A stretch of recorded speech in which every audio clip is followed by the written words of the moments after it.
My god. Fucking Saturday, I made it. Wait, it is Saturday, right? Yeah, okay, I made it. Hey.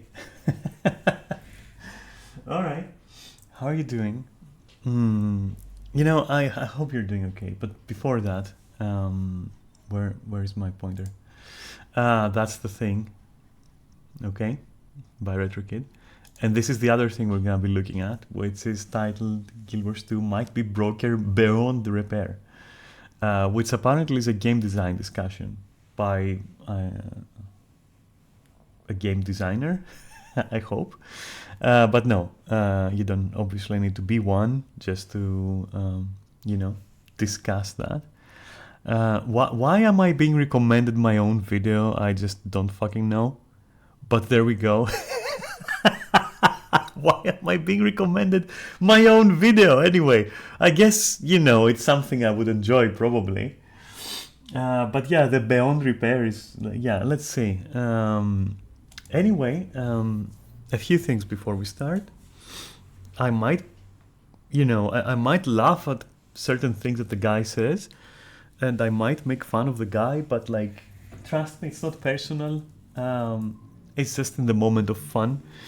And in the spirit of like, satire, let's say. If it's worth it, because I don't want to turn something into satire if it's actually correct. If it's a valid criticism, let's say, which is based. But yeah, I will be laughing at stuff. I will be harsh here and there, so you're gonna have to deal with that, obviously. The usual, don't attack the person, blah blah, why would you anyways, and and the same goes for all the other disclaimers, like in the lines of, hey, I'm just doing this for purposes of criticism, so it's like fair use stuff, and like, yeah, copyright, blah blah, not intended, and obviously, yeah, you get it, okay? So I mean it. I mean when I say all those things, don't worry. It's not like I'm just saying them. It's like, yeah, for real. If there's an issue, let me know, and I'll do my best to address the issue. Beyond that, yeah, I'm just gonna take a look at the video. I'm gonna be pausing, and I'm gonna be commenting on whatever the fuck is being told. Yeah. So yeah. I think from the title, I haven't watched this at all, as is usually the case, and from the title I can tell already that it's another Doom post, basically. They say that all publicity is good publicity, even bad publicity, I guess, but Guild Wars has been barraged, with Doom posts, and it gives me some good material to shit on. So I'm not gonna complain about it on a personal level, but it always saddens me on a broader level. It's like, yeah, just bro, chill with that shit, I guess, because it's also 90% just unfounded nonsense from people who just barely like know what they're talking about usually. So yeah, that's gonna be the stream today. I've labeled it as a Guild Wars 2 stream because it is directly related to Guild Wars 2, and that's how I do. Like, in my mind, if it's so relevant to it, then it is for it, and then it should be tagged as such content, and so there you have it. That's why I tag it as like, and categorize it as Guild Wars 2, because it is essentially. It's not like my other videos where I might just sit here and just randomly chat away and yap. This is specifically yapping about a video about Guild Wars, so yeah, that's where I'm gonna tag it. It's not like view baiting, it's like just how I like to organize my stuff. I mean, this is afterwards gonna be most likely in my Guild Wars 2 folder, because it's very related to it. But that will depend, we'll see. It will depend on how much we're gonna, broaden the spectrum of this conversation. Yeah, I don't think you need any like background info on me when I talk about videos, so I'm not gonna do that, obviously. Yeah. Oh, hey, here's a positive one. Why everyone loves Guild Wars 2? 180 to the end. Yeah, okay. Thank you for like something nice. for once. But anyway, that's gonna be the nature of the stream. If you're expecting gameplay, let me be clear, you're not gonna find it here. I might go into gameplay sometime soon. I mean, I should actually, because I did have fun doing this, for 7 hours. It was kind of like, it was fun. I'm not gonna lie,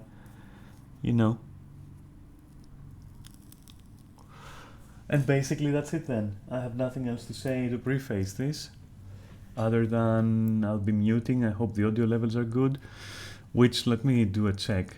Let me just do a check. Class, spec and game mode we prefer, what weapons we choose. Yeah, I think the sound is okay for it. I hope my sound is okay for it, my voice, whatever. I'll be muting me, and we can start, I suppose, right? Let's see why Guild Wars 2 might be broken beyond repair. Also, don't think that I'm picking on the person for the spelling. It's just I always find it cute when people make typos that you can make fun of, and then I like making fun of them, but like in a cutesy way, I guess. It's like, it's nice. It's kind of comfy. But yeah, I'm not really shitting on the guy for his whatever spelling or anything else. Anyway, Salvi then. I'm gonna mute myself and let's see what the fuck this is about. It's 20 minutes, which means at least 50 hours for me. That's just how reaction videos go. And, I'm a big fan of what Zeno is doing for Final Fantasy, where he turns a single Twitter post into like a whole stream that lasts like days of debate. I'm kind of a fan of that, but in moderation. So you can expect this to be, I don't know, maybe a lengthy stream, But, get comfy and let's see what this is about. No matter which class, spec and game mode we prefer, what weapons we choose and what we despise, we all as larger Guild Wars 2 community share one thing in common. We love our game. And that love, even though pure and genuine, can often cloud our judgment when it comes to our beloved game's failures and shortcomings. Yeah, but the thing is that this might be the case as much as the opposite, where because you love it and you care for it, you point out its flaws. So this argument is already like just bad because it presents only one side of it to fit a narration. Yeah, just thought I should bring that up. Sure, we're not completely blind to its problems.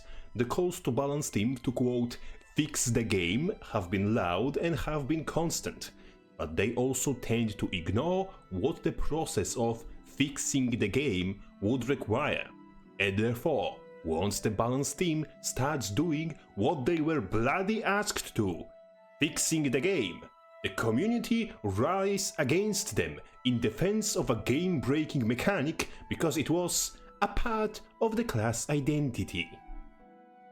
I'm only using an example of transfusion here to portray the overarching problem. I assume transfusion is that singular case where the devs actually removed something that gives the class identity. So since the person seems to talk about game design and balancing philosophy, he should know something very simple, that basically you can't fix everything in one fell swoop, and change is going to be gradual. So assuming in good faith that our internet knows their job, this might just be one pass for the class, and if we cut them slack for not balancing Mesmer and Mechanist and Necro and Guardian for years and years and years and years, and trust me, it is going to take years before Mesmers are even slightly, adjusted, we should cut them slack for this one too. So already this is a little bit biased, and using like one single thing to just prove a whole argument, which this isn't how it works. Just saying. There are multiple dozens of skills and mechanics spanning across the entirety of Guild Wars 2 that are either completely unfair, impossible to balance, more harmful than beneficial to the game, and sometimes just more wonky than Willy Wonka and his fat ass himself. Either because the sheer concept was utter horseshit, or its implementation is just botched, or some detail somewhere in its mechanics makes it extremely abusable. And most of those skills and mechanics have die-hard fans, or are ingrained so deep they became crucial to some classes functioning, so there will be many people willing to die on the hill of defending those mechanics, no matter how retarded of a hill that is. And that's for a simple reason. I'm the only person on this planet with enough brain damage to suggest nerfing his own main for the sake of game health. If you also want some brain damage, consider checking out Bullshit Brigade's Discord server, where we'll gladly share ours, or consider supporting through Patreon my efforts to enhance aforementioned damage. Circling back to Guild Wars 2, I'm woefully convinced that the game might be unfixable, as too many mechanics that have been here since day one. Yeah, that is a valid concern, but no, it's not unfixable. It's more like ArenaNet doesn't fix it. What reasons they might have for that, I can't fucking deduce. But yes, there have been things that should be easy to fix, because they've fixed like very much similar problems that are here from day one, and they just don't want to fix it. It's the same as like, you know, the whole thing with, again, all those classes like Mesmer or whatever was the flavor of the 2 years, not even flavor of the month, like flavor of 2 years, 3 years. And they wouldn't fucking touch it. They wouldn't touch it. They could easily, but they wouldn't. Who knows? Anyway. Or since Heart of Thorns would have to be reworked or removed. I'm guessing no one needs the introduction to Distortion or Shield of Courage, or by lesser extension, Warrior's Stances. Distortion makes the user completely immune to all damage, all negative effects, and all CC for the duration, whilst more often than not allowing full range of motion whilst invulnerable. Shield of Courage, on the other hand, blocks everything coming from front of you, and because you can tend to face the opponent, in most 1v1s you wouldn't take the bloody damage whatsoever. Stances are lesser of evils, as each of them has some clear weakness, like Endure Pain still leaving you susceptible to condition damage and CC, or Balance Stance only reducing only power damage taken. And both Berserker Stance and Frenzy provide no defensive benefit whatsoever, with only Defiant Stance being on the same level of bullshit as Distortion by turning all damage taken into healing. The difference, however, is that Warrior's Defiant Stance is just a heal skill, one of many, and not necessarily the best one at that. Distortion and Courage are, on the other hand, class mechanics, ingrained deeply into the classes that use them.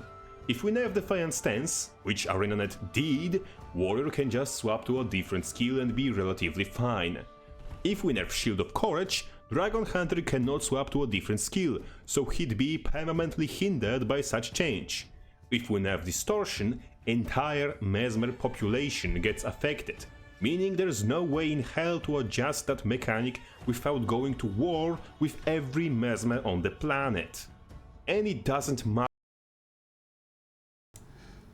If this is gonna be a balanced discussion video, I'm not gonna even watch it. Because these videos are just literally fucking rage traps and fucking salt traps. I don't care to comment on skill balance. Honestly, I have my own grievances, but like, yeah, I wanted to hear why Guild Wars might be broken beyond repair. Beyond repair.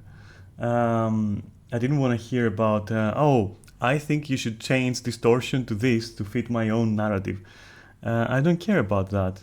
So if that's what it's gonna be about, holy shit, I don't want to watch the video already. I will say though, when you dig yourself into such a hole where You make such a mistake with Mesmer in this case, and again I've provided other examples for previous times, but let's take the most recent.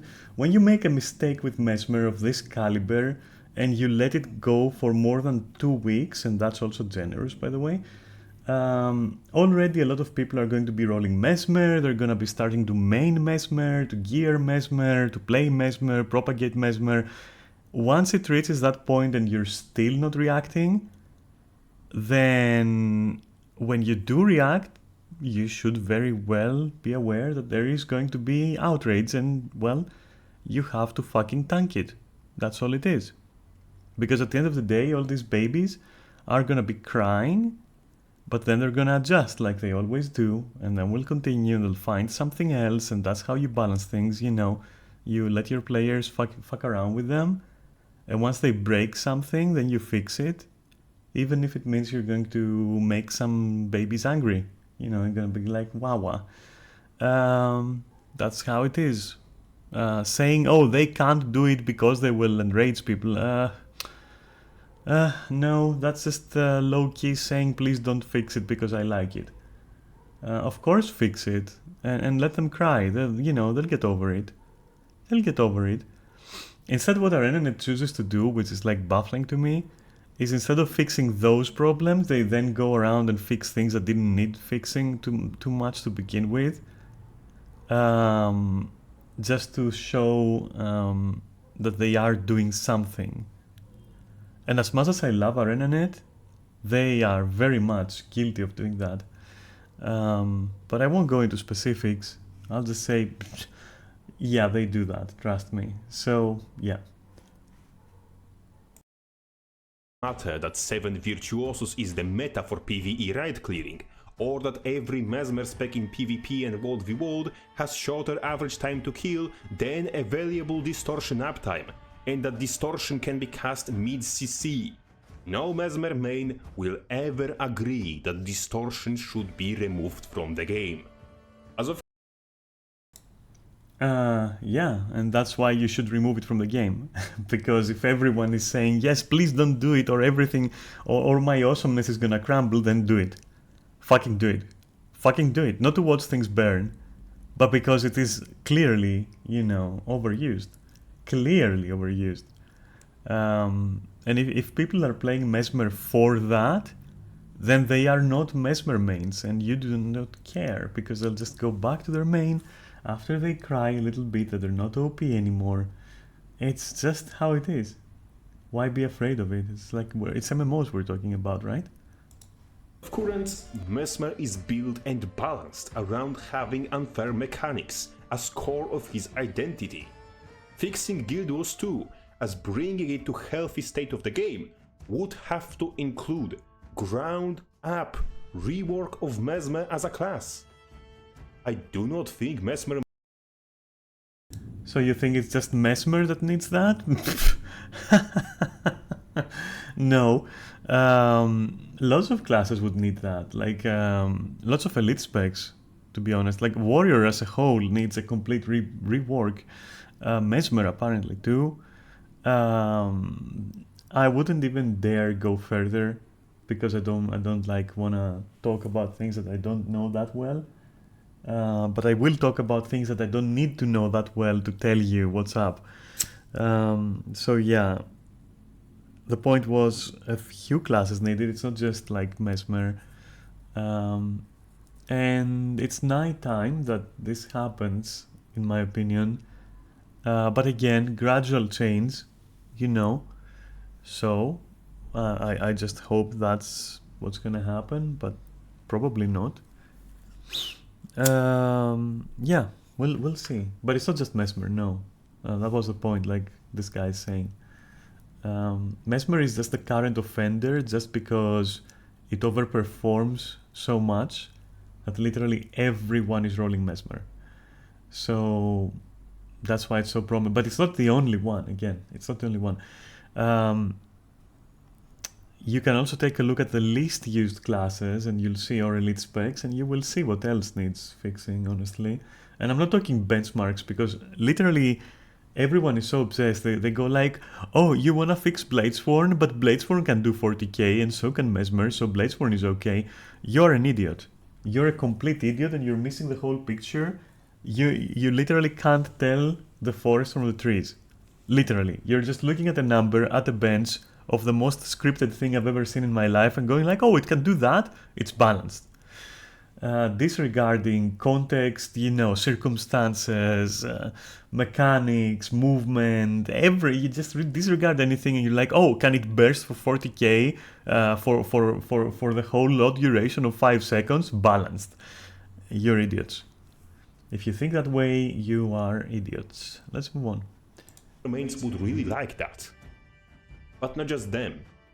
Every class or spec, depending on playstate independent defensive skills, like the aforementioned Shield of Courage or Warrior Stances, would have to be looked at and quite probably receive some sort of functionality tweak that would come with high possibility of upsetting each respective spec's player base.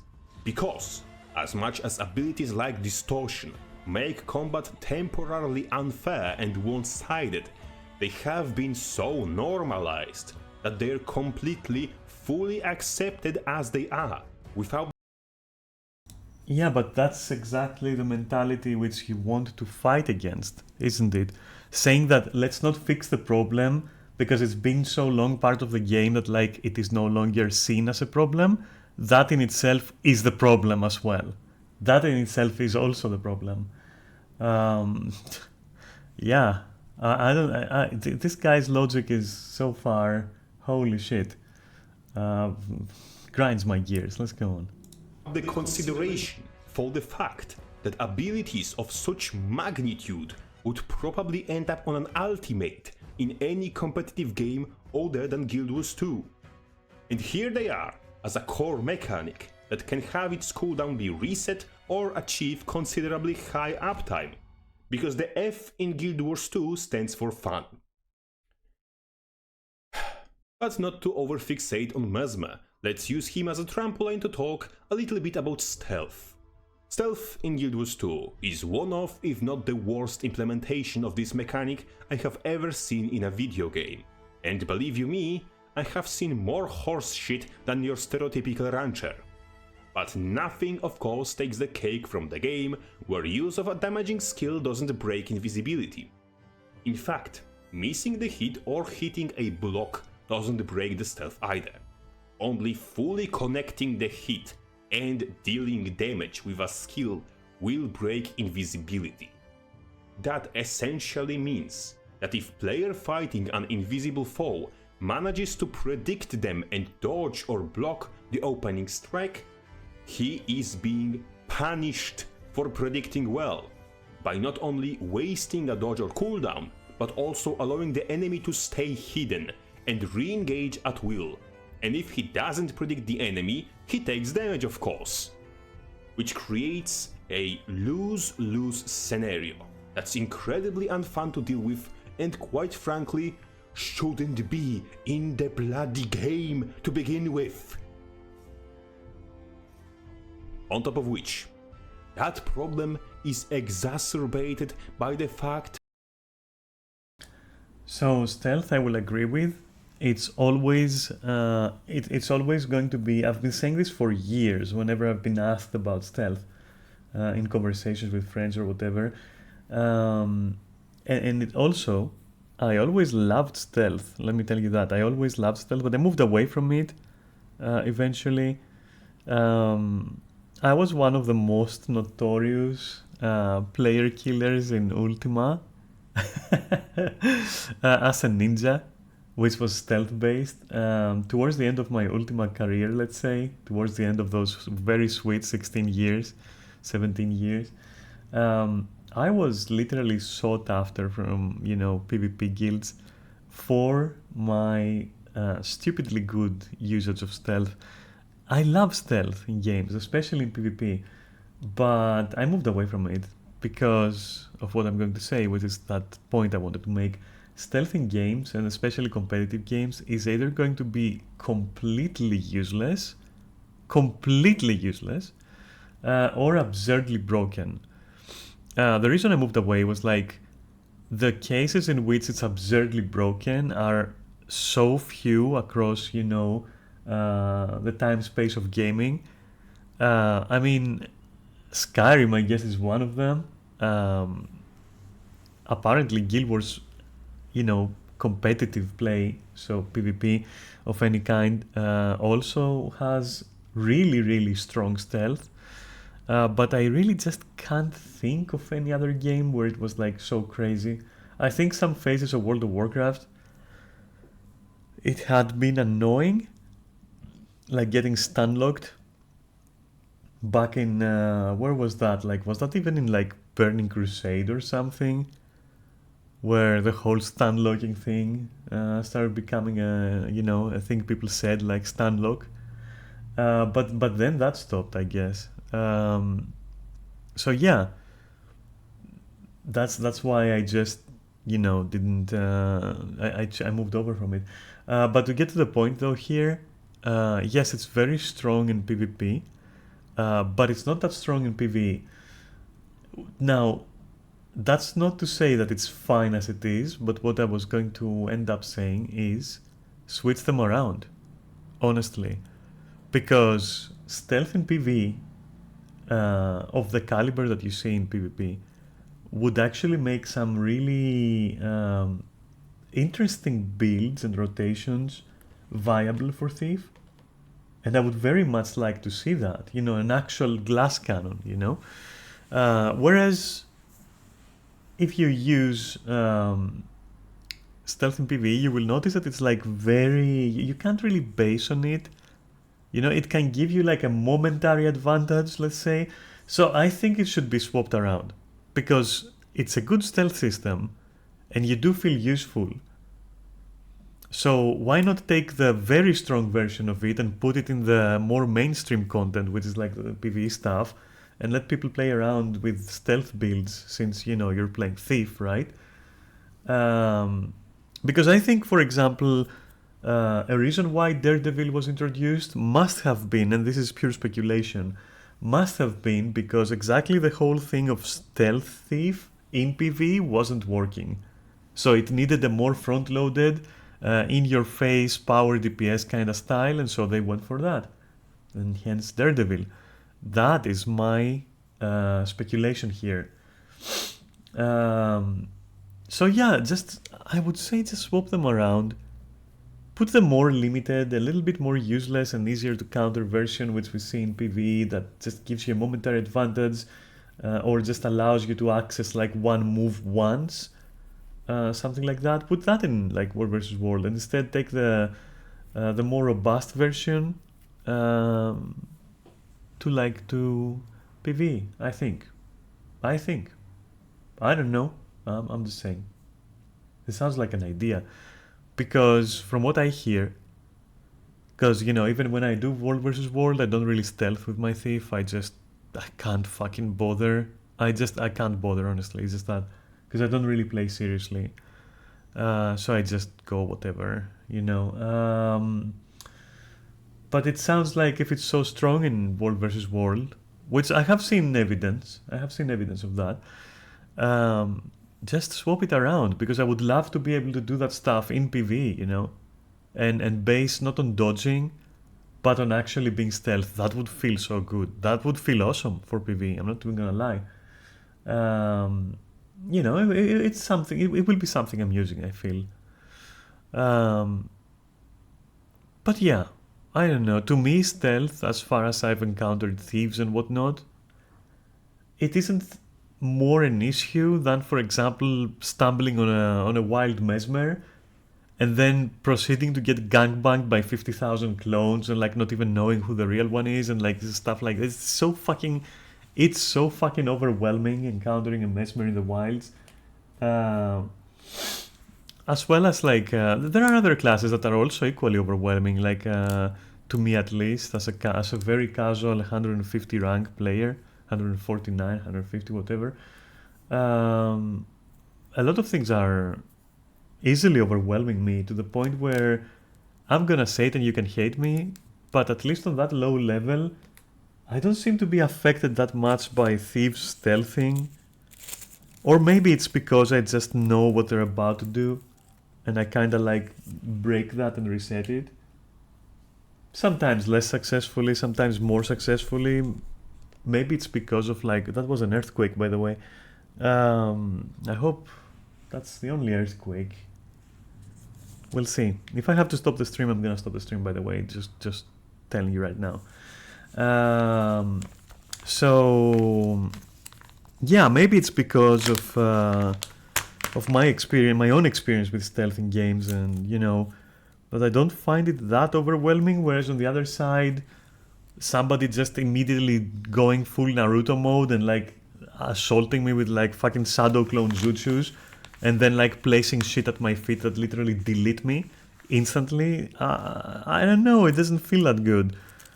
Whereas with stealth, I mean, I don't know, maybe this guy is so high level, which he might be, I don't fucking know. Where at that level, stealth is like just game breaking, absolutely, you can't even do anything about it. I don't know. But it feels like a lot of things are like that on high level. The problem is, on low level where I am, it's not so much of an issue, honestly. More than like, let's say, again, like Mesmers or whatever else. So yeah, I don't know. In my opinion, just rip out that system and put it in PvE as it is. And then give World vs. World just like, and PvP, give it like the more toned down version. Because it does feel like it's more toned down. Like the little I've tried, right? It feels like I can be stealthed for long periods of time in World vs. World compared to like PvE for some reason. Like I can remain stealth and escape and like teleport around and then, you know, reset the engagement as I wish and you know, do some really neat stuff which I would have liked to see in like PvE. Honestly, like that kind of like you know, hyped up gameplay where you're trying to maintain stealth while also pushing attacks. You know, trying to bench. Could be nice. Could be nice, honestly. But yeah, I don't know. Whenever I faced somebody in World vs. World where they were like a thief or something, as long as I noticed them, you know, as long as I notice them, I just know already what's gonna happen, and I can actually kind of like cancel it. Let's say, not always successfully, but I feel there is like a little bit of counterplay there.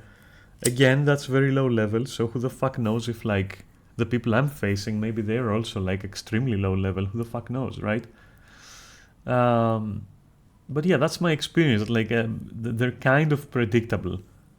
And yes, you will get hit once, but then I don't know. I just like, I don't know, man. I've been building. I've been bringing a fucking Zerker heal warrior with PvE build and gear, and honestly, that gives me a lot of time to see what they're doing. I don't think they're doing anything more egregious on like a Mesmer would, or I don't know, maybe I'm fucking crazy. And again, this is like very low level, right?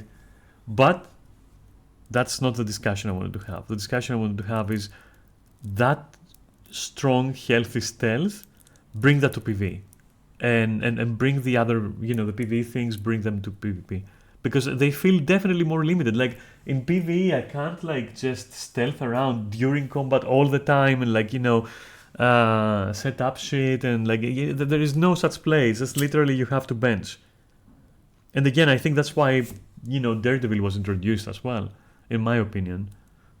Because exactly you don't have that kind of like strong stealth in PvE. So maybe swap them around is what I'm saying, TLDR. Anyway.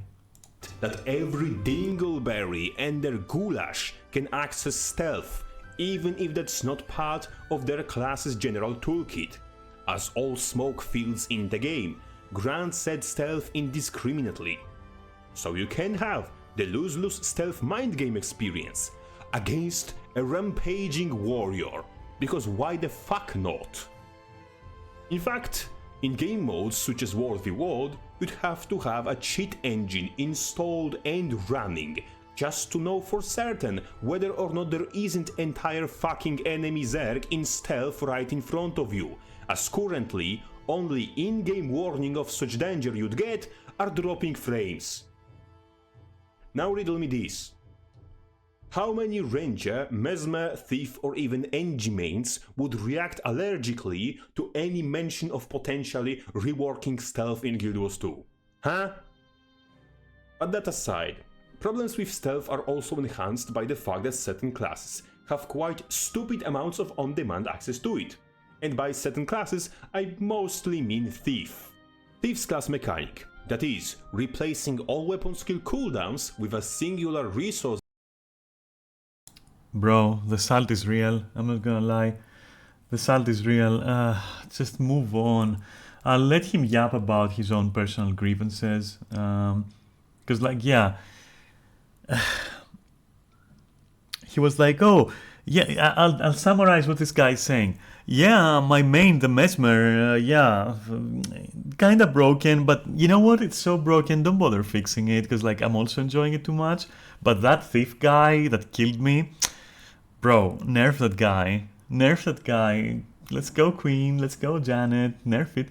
Like, this is what's happening here, and I'm tired of it already, but I'll let him yap, and, like, if it goes on for, like, 5 more minutes like that, I'm out. Bar is the best possible example to why Revenant still has cooldowns, despite also depending on resource bar for casting skills. Every other class has its best tools gated or limited behind timers, meaning each individual button has lesser impact on its gameplay, and even if something is abusable and overpowered, it's only abusable once per interval. In this regard, Thief is playing a completely separate game. Nah, I don't think so. I don't think so, buddy. Because Mesmer is also playing a very separate game of, like, one-shotting you. And Necro is also playing a very separate game of, like, oh, you can't kill me and I'll spin in your face and kill you. So yeah, it's just literally like, guys, yeah, Mesmer is broken. It's alright though, because it's too broken and a lot of us use it. But those other guys using that other broken thing, nerf them. That's not gonna hurt anyone. Not like we can apply the same arguments for Thief, like, oh, it's so broken, so don't fix it because people play it. Isn't that what you said about fucking Mesmer in PvE? And War vs. World, by the way? Well, say the same for Thief, right? Don't have double standards. But this guy has double standards for sure. So, yeah, it's like, don't nerf mine, nerf theirs. Kinda like that. And then to reinforce his argument, he's bringing in some weaker, still strong, of course, but like weaker classes, and goes like, how about these? They work that way, Thief should work. Yeah, so should Mesmer, buddy. So should Mesmer, and some of the other classes you mentioned. Like, what the fuck? What's with the double standards? You see, that's why I don't want to get into conversations like this. It's so fucked. It's honestly so fucking fucked. Just post your shit on the forums and just wait. And if nothing happens, nothing happens, and you learn to live with it. Like everyone learned to live with, like, Guardians and Necros. You know, it was fucking miserable, that. But at least it ended at one point. So this Mesmer shit will end at one point. Probably the Thief stealth thing is probably gonna end at one point. But pinning it all on that, as to why Guild Wars 2 might be broken beyond repair, is silly. I don't know. If everything is a little bit broken, because there are, you know, that's the case, then isn't that balanced in a way? Like, I'm just saying here, you know, just an idea here. So, I don't know. Yeah, I don't. You see, I don't. It's not that I don't want to get into balanced discussions because I play Thief, or because I don't want Thief nerfed. It's just that, like, nah, it's too tiring. It's way too tiring. Just offer your feedback, not in relation to other classes, but like separately if you can, like in a vacuum.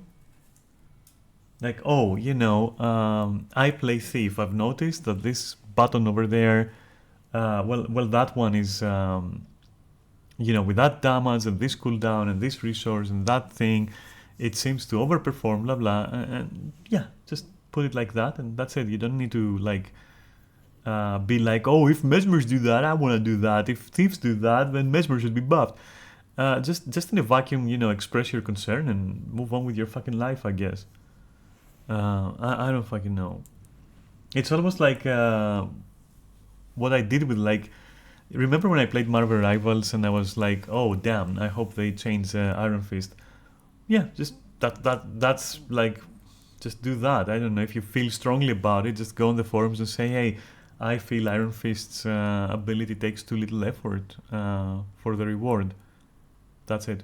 Like all this mumbo jumbo about people getting used and that, and the game is broken. Nobody fucking cares, honestly.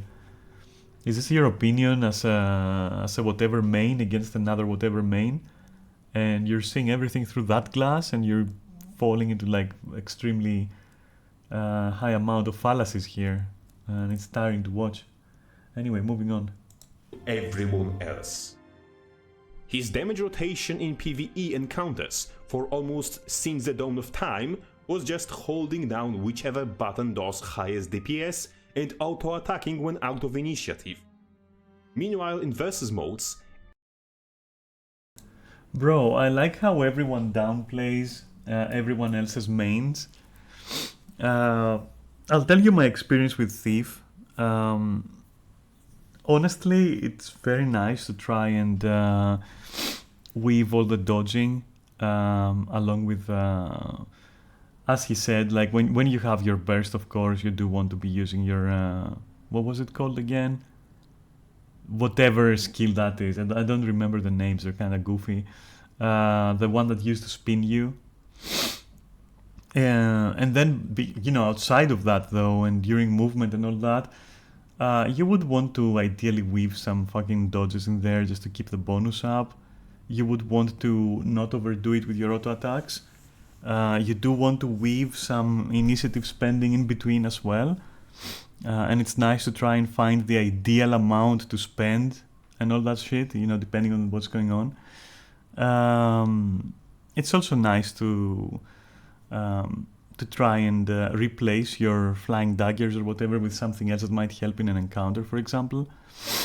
And a reason why I thought that Helmet Breaker nerf was really bad is because then you give us something else to spend initiative on.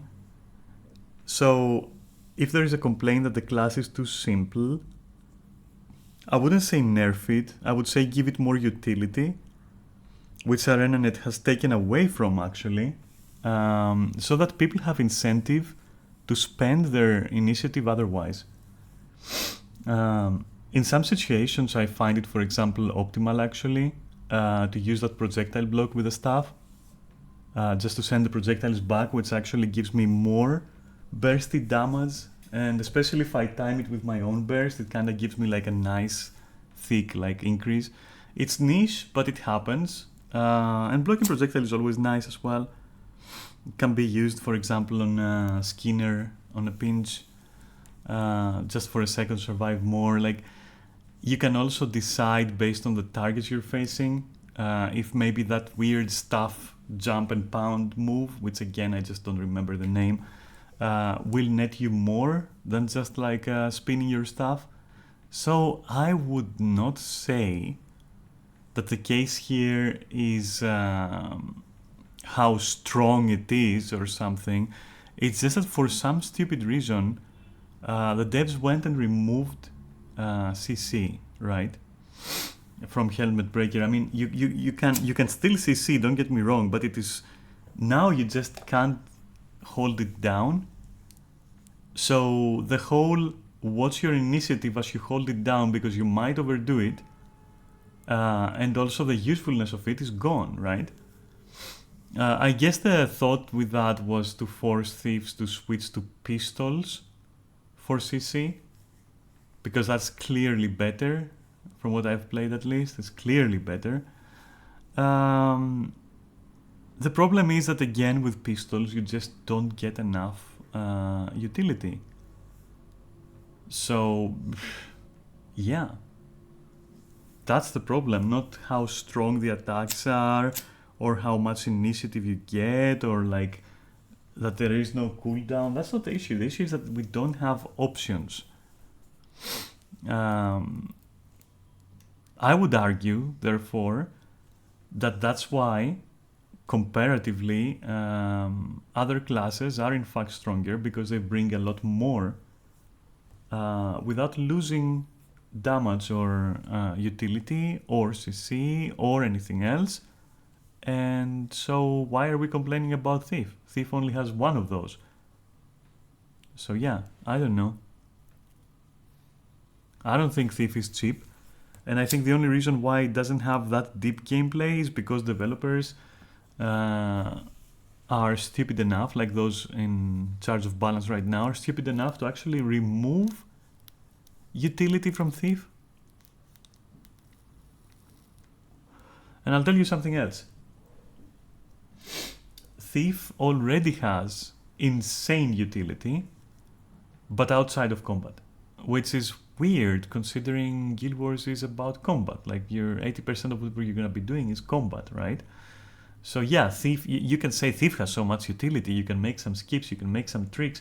Yeah, but in combat though, they've stripped it to its bare bones basics. Like, there's no options. That's what's hurting it. It already has some really interesting skills, like CL area and other stuff like that. Why not make those viable? Why not make those more enticing to take? And then, have people decide what they want to do with their initiative, for example. It's that easy. That's the whole gameplay there. And again, I will state that Mesmer, which is a very good and recent example, very relevant right now, brings everything a thief would bring, even more, easily even more, especially benching, with in-combat utility, right? And one of the best iframes, in my opinion. I don't see why we're talking about Thief. Like, for real. I don't see why we're talking about Thief. Yeah, you can say that even with the weaving, even with the stuff that I'm suggesting, it's still gonna be simple. But hearing someone actually complain about that simplicity, considering the results you're gonna be getting, which are satisfying, but they're not like, top tier. They're definitely not fucking meta. Why, when a Mesmer is around, when a class like a Mesmer is around, or have you seen fucking Rangers? They burst for literally over 100k. They, like, 60, 50k is like average. Like, what? So it's not like Thief's damage is like an issue. It's not like its simplicity is an issue either, because it highly depends on the encounter, I would say. I think just like talk about the classes you want, make an argument, and move on. This comparison is just, it's only gonna lead to toxic conversations, I think. But yeah, my experience with Thief hasn't been as straightforward as this guy seems to suggest. Like, as long as you have initiative, keep that button pressed. If you don't have initiative, just wait and do auto attack. That's what he said. If you do that, you're not gonna have any good results with Thief. Trust me. Pistol Thief is going to be, well, just one button, plus, obviously the damage thingy. But then again, we have Core Guardian Hammer, which is literally even less effort than that. So, while also bringing some options, like, you can go and see the builds. Whereas, for example, Thief is just going to be doing damage. Core Guardian auto attack build can in fact bring some utility as well. So even then, comparing the most dumb builds for both, Thief isn't that good, honestly. But yeah, if you press buttons, you're gonna get results. That's true for every class, isn't it? And it's not like Mesmers, for example, are, you know, you have to be a genius to play Mesmer. Like, let's not pretend that. So I don't know. I don't know that I agree completely with what he's saying. Honestly, I don't think it's true. I've played enough Thief. I don't think it's true. And don't even get me started on Spear Condi Thief. Because that, yeah. Don't even get me started on Dual Daggers Daredevil Condi. You have to time your swaps so that you don't cancel your dodge or your dagger 3. You know, you have to actually set your traps without cancelling them. Yeah, there is some nuance. There is some nuance for sure, and it can go wrong. Plus, daggers 3 is also, it can be risky, considering some things. But yeah, sure. Let's completely downplay each other's mains and then say that's why I'm right. I think, yeah, how constructive, right? This is why Guild Wars 2 is broken, guys. Like, how does anything that he said the last 10 minutes, how is it related to Guild Wars 2 might be broken beyond repair? I'm not too sure. It's not beyond repair. It's that this guy's logic is the same logic the devs are using. Like, oh, it's broken, but people love it, leave it in. Because they're gonna wah if you touch it. Like, yeah, but you're here propagating that. You're just propagating it more targetedly at like certain classes you don't like. This is a trash video so far. Every weapon skill Thief has is essentially spammable, and there are no brakes on this roller coaster, so every unfun, unfair, dogshit interaction. No, there very much is a stop to this fucking roller coaster, because if you spend all your resources like that, like haphazardly, like this guy's suggesting, you're not gonna have sustain. Like, that's the case. You're not gonna have sustain. You're gonna have to have these downtimes where you're waiting for initiative, and then you're gonna get trapped in the loop of like, oh, I got some back, let me spin it to maintain my damage, and then you lose it again, and then you're starving yourself literally. So yes, you can't just press the button. You can with a dual pistol build, yeah, but all you'll be doing is that. Might as well bring Hammer Guardian, because that at least brings utility and you don't run out of resources because there are no resources. How about that? Oh god. Yeah, no, this guy, I think this guy has been killed by way too many thieves and goes like, wah. Okay. Thief players could find eventually became the core of his gameplay through player behaviors, and ArenaNet balanced the class accordingly, meaning Thief is now forced to rely on said unfun, unfair mechanics because he was balanced to compensate for having them. To make. But isn't that the case with every class? Every class has been balanced with their core mechanics in mind to compensate for them. That is such a non-argument. Like, okay, sure, that was the nothing burger.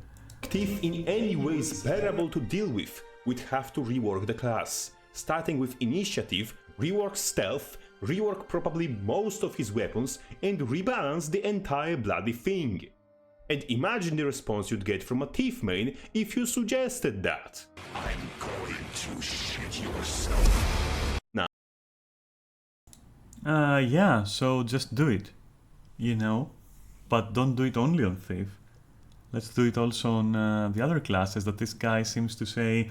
So this guy is saying this is bad. So this guy is saying X is bad, but X is established. So X is now good. Don't touch it. Touching it will be bad. And then he goes and says, Y though has killed me many times. Therefore Y, even though the same conditions apply that apply to X, should be changed. What?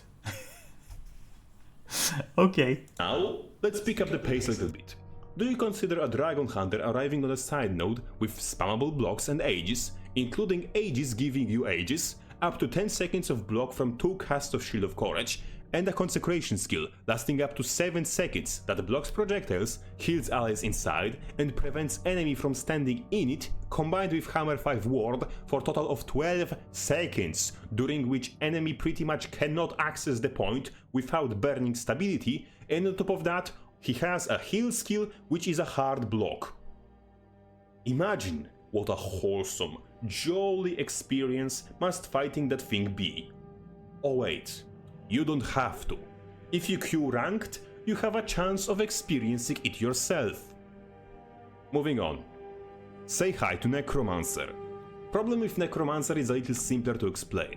It is just a class without hard blocks or either similarly efficient damage mitigation in a game that revolves around this kind of mitigation being the main and only way you can stay alive.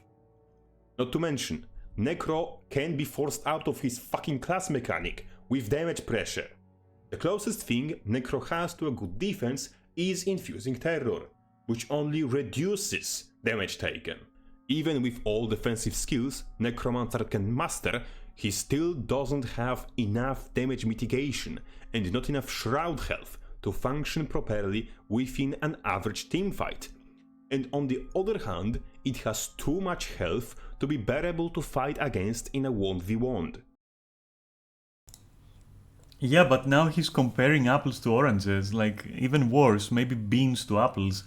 Like he's starting to expand into team tactics, into group compositions, into are you having a healer or not? If you're having a healer, then Necro is good. If you don't have a healer, maybe Necro is not that good. Is the Necro trying to use their Shroud as health, which he shouldn't? Is the Necro being aggressive? Like, at this point, he's going so far that, like, oh god, nothing productive will come out of it. But fine, he's touching on other classes, so I'm happier. He's touching on different classes, so I'm happier for that. So I'll keep watching. The amount of health you need as a health-based drain tank to survive in a teamfight and to survive in a 1v1 are just two very, very different numbers. The way Necro is designed right. Yeah, but I mean, you can't have everything excel at everything. You just can't. And if you want to go that far, let's say this. If you want to go that far, who do you think, Captain Crabface? Okay, who do you think in this game is a class that is designed around ambushing you and literally just murdering you as fast as possible and moving out of there if it fails? That's the game plan. That's Thief. Yeah, that's Thief. Exactly. That is fucking Thief. You nailed it. That's Thief. Thief is supposed to do that. So Thief, you could argue, is functioning as intended, and why change it? And Necro, the point I'm trying to make is that Necro might also be a class that is supposed to be good at certain things, alright, and not at others. Is that like a novel concept? Is that like something that like this guy hasn't heard before? Like having appropriate picks? Like, is that like not a concept anymore? Like, what happened to that? Because like, as far as I know, in competitive play, appropriate picks, you know, group composition, all that is a thing.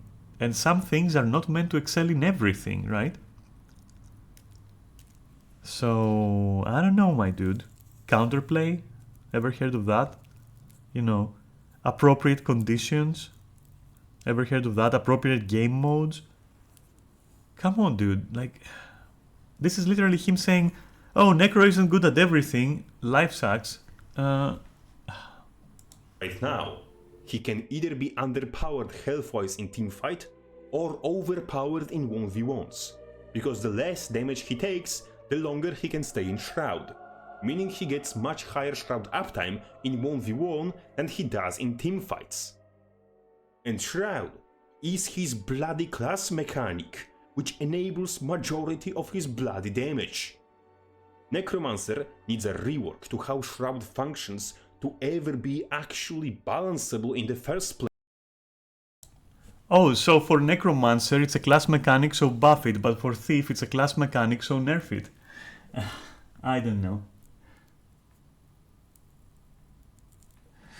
As a Necros enjoyer, I can confirm that the class not being overpowered and everything in life does indeed suck. Oh. First, I hate you, because you kill me a lot, okay? I hate you. I hate your class, it kills me a lot. Because it goes in, pops Shroud, starts spinning, starts doing some really crazy shit, and then I die as a glass cannon. So I hate you. Life sucks for me too. And you're the reason for that. Hi there, Terados. Welcome to the chat. But let's see what other bits of wisdom Captain Crabface has to share, because so far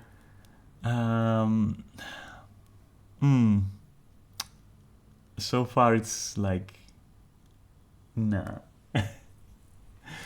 Look at it as an opportunity to learn how to manage disappointment, which life is filled with. True, which is what I'm gonna say about getting literally like properly ambushed by a stealth thief. Like learn to deal with it, because yeah, there is disappointment, and some classes are better than others in certain scenarios. God, but no, his balance logic. So there are many things that are broken with this video. First of all, itself isn't about the topic advertised. The closest that this guy came to actually arguing that it might be broken beyond repair, is that ArenaNet refuses to face the backlash from balancing bad choices they've made. That's, yeah, but if we examine that, it's definitely not a reason why one would call the game broken beyond repair. It's a reason to criticize ArenaNet for allowing it to go on that long. Beyond repair is such a ludicrously hyperbolic statement. Means he's trying to farm. Yeah, he is. That's why I love watching his videos sometimes, but this one is just low effort. This one is literally, let me see the pulse of the community, let me see what they're doing. Oh, they're complaining about Mesmer and Thief. Time to make a video. Time to fucking milk that. Oh, and what's catchy on YouTube? Doom saying about Guild Wars. I can combine these two and I can make some sensational video about it. And here we are. And then also, you know, since I'm doing that, let me also pepper some personal grievances, which not completely, but for a big part, are unfounded. But okay, I mean, yeah. God. Moving on. Place, let alone actually balanced. And ArenaNet realized this with Scourge and Harbinger. That's why they don't have conventional Shroud. They have a wholly different set of shit waffles, but not Shroud. As you can see, even just by skimming on the surface, we're finding design issues reaching as far as the Heart of Thorns and even the bloody day one of game's existence, and we are far from done. We could bow over Ranger's pet AI, as an example of something which drastically needs getting looked at. Or the fact that it can do more CC from downstate in 5 seconds than Weaver can throughout entire ride encounter, because pets are. Dumb phrase of the day, shit waffles. Yeah. The downstate thing is something that I completely hate, but also completely love, because it can lead to some hilarious situations. But at the same time, I get his frustration. I don't necessarily agree with everything he's saying, but the frustration of downing someone and suddenly that makes them stronger through some rather unpredictable design choices. I can get that frustration. Personally, whenever I've downed anyone, I just leave. I don't care about it. I just leave. I leave and I just, or you know, if I'm allowed to, I'll just stand at maximum range, switch to something ranged and start pelting them. And that feels good because there is somebody on the floor that you hate and you're torturing them. And they can't do shit about it. They can move away probably or turn invisible for a few seconds, but sooner or later they're gonna appear, and then you're just gonna slowly, very very slowly kill them, and that's like frustrating for them. And you know, it's nice to cause frustration, I guess. Downstate is an interesting mechanic. As a second chance mechanic, it does have a tendency to have some unexpected powers. Yeah, of course. Of course. Which is why I love playing it safe. Because again, you get the utmost satisfaction out of it as well. I know that finishing off someone is cool and you like to do it in Apex Legends. And, you know, For Honor, some executions and all that. Yeah, I get it. But at the same time, leaving someone there and just like slowly, very slowly taking them down and watching them use all their tools, like trying to move away or trying to like, they might even CC you a bit, but in the end, you're just gonna pelt them to death, and it's gonna be a very slow and agonizing death. So to me, it's fine, I guess. Plus, while they're focusing, for example, me on that, like somebody else can go and finish them. And if they switch their attention to that guy, then I can finish them. So it's kind of a win-win. If you're not debugging everyone you kill and making inappropriate remarks about their mother, are you really playing the game? True. No, I'm the kind of person who will leave the mothers out of it, but I'm going to make the person suffer so much. Like you can imagine them going like, "Why don't you just kill me? Why don't you just tell me something about my mother and kill me?" And you're going like, "No, let's make this last, darling. Let's just make this last, shall we?" Like, or you know, if they get up and you still down them the second time, and then you still don't kill them, do you have any idea how much fucking anger that can be a salt mine? That can be a salt mine. You make that sound gloriously creepy. I'd say gloriously sexy. Because let's face it, a lot of like competitive, you know, activities will always inadvertently have something sexual about them. Welcome to my TED Talk. Because there is always some pleasure in conquering your opponent. Yujiro Hanma would agree. You know, Yujiro Hanma would agree for demonstrably would agree. And I agree with that. So yeah, I don't know, just like make them your bitches a little bit. It's okay. Let's move on. Are definitely implemented into the game in the way God intended. This applies to Mechanist as well. But quite frankly, the Shrekstone Warcrime deserves its own video, goddammit, with what's wrong with it as a concept, let alone in practice. And we can't talk about Mechanist without considering the rest of the Engineer, and currently the only competitively viable strategy Engineer has left is stealth cheese and throwing grenades. Engineer as a whole is lying face down, bleeding out in our goulash, in need of immediate medical attention, but no one dares to do anything about it because stealth cheese and grenade kit exists, and those two will immediately get out of control if Engineer receives the attention it deserves. Before we can pull Engie out of the goulash and nurture. This person is highly underestimating the power of giving options.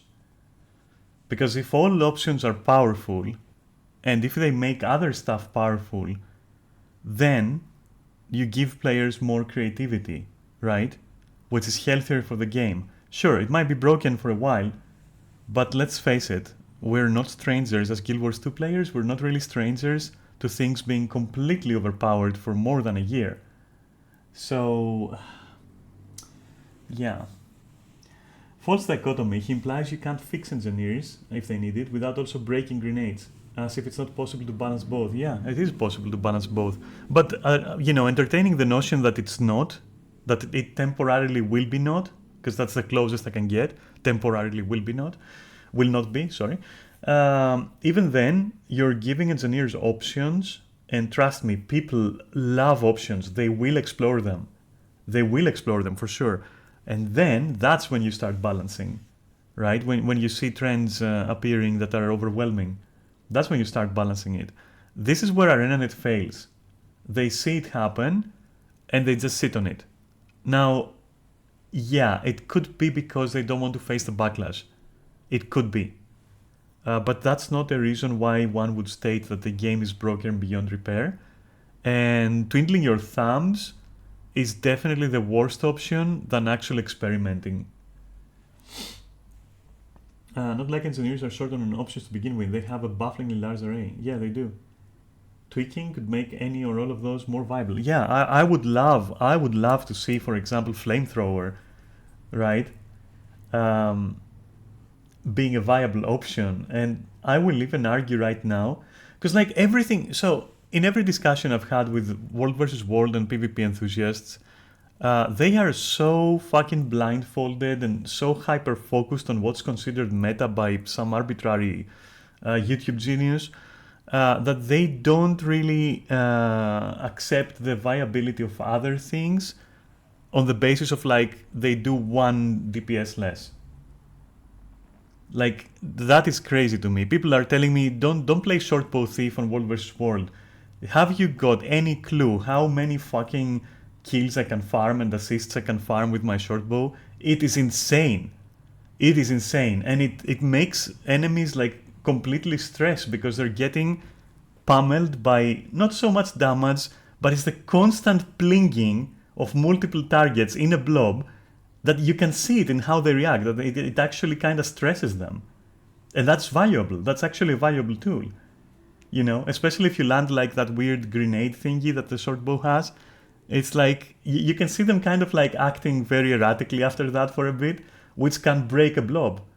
So, you know, yeah, obviously, it's not gonna win you a 1 versus 1, which everyone is focused on, and it's not doing the best damage ever, and it's not optimal, but it's definitely there. And I figure maybe Flamethrower, for example, in this example that I was using the engineer, maybe can have a similar effect of like constant quick damage with no resource spend. Like, that's important. That's actually important, you know? Let's take an example with strategy games. A lot of 1 versus 1s are gonna be judged by like fucking farmer rush, like peasant pushes, you know? But a peasant, if you put him in front of any other unit, it's gonna die. It's not optimal. Like, you would not bring a throng of peasants to kill tanks, right? You see what I'm saying? It doesn't have to be super optimal. Like, if the strat is there, it can work. Not gonna lie, sometimes in open world, I load up my flamethrower, put on some aviator goggles, and cackle maniacally. Yeah, of course. It's also very much a matter of feeling as well. Because me, as a non-stealth shortbow thief, boy, I'm having fun. I'm sorry. It's just fun. It's just good. It just feels good. I press one button and people like kind of stress over it, and they also don't focus me. Because they go like, well, it's not stealth, so not dangerous. What is it doing? It's just got a short bow, you know, and they just leave you, you know?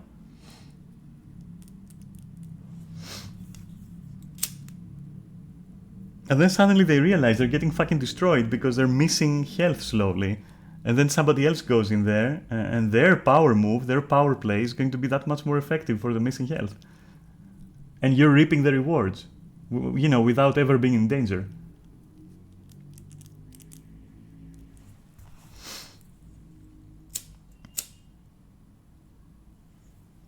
Anyway, moving on.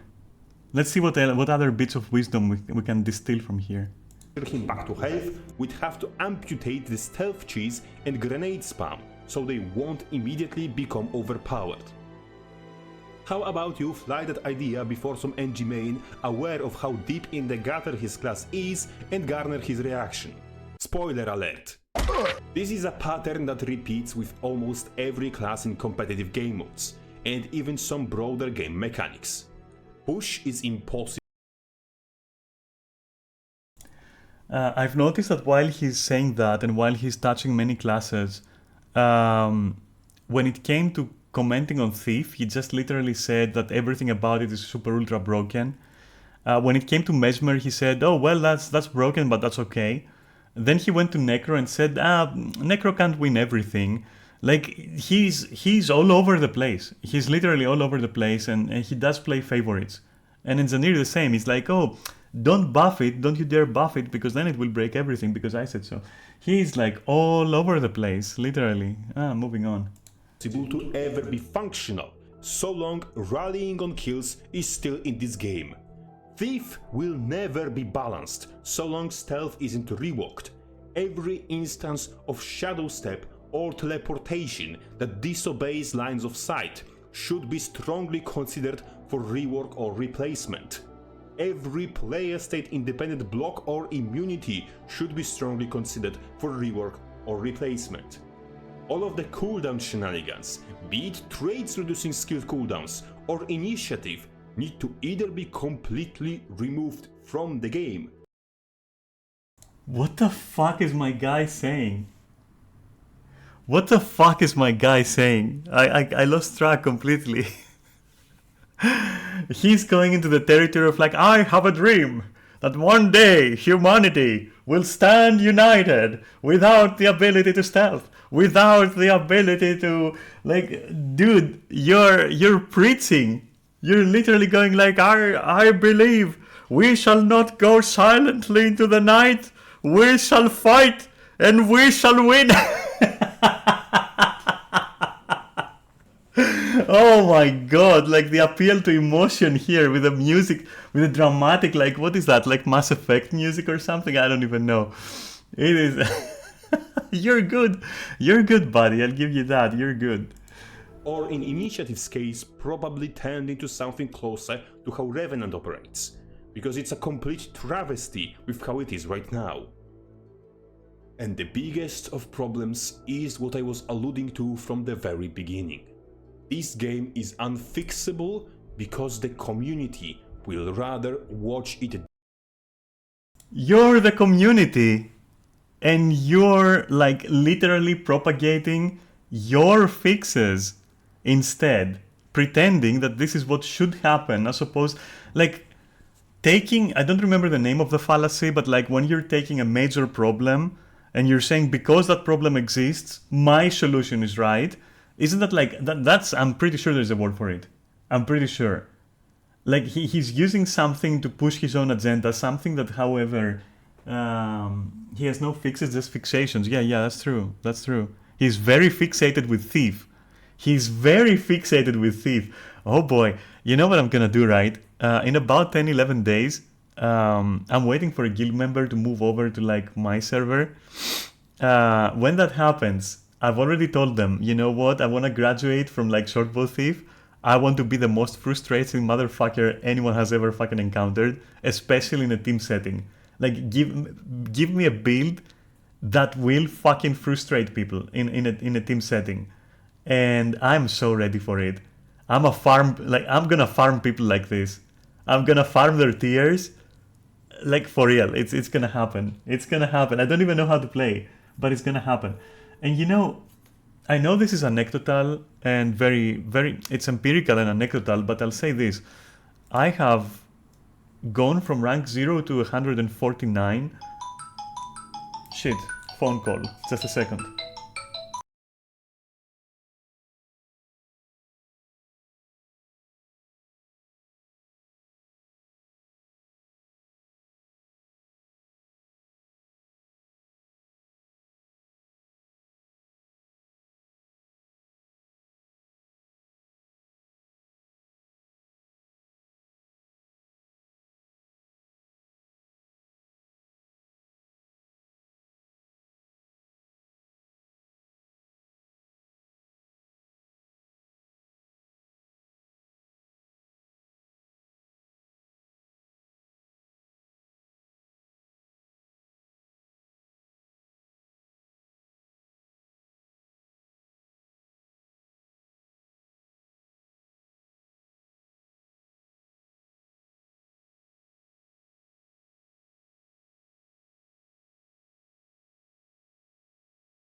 Okay, I had to combine it with getting some water, using the bathroom, all that. You know, it was a little bit of everything in one.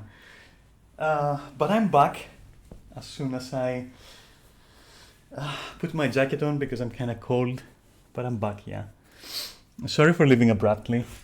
It's like there was no way I was gonna miss this phone call because it has to do with my apartment and like you know some procedures that I have to, let's say, oversee.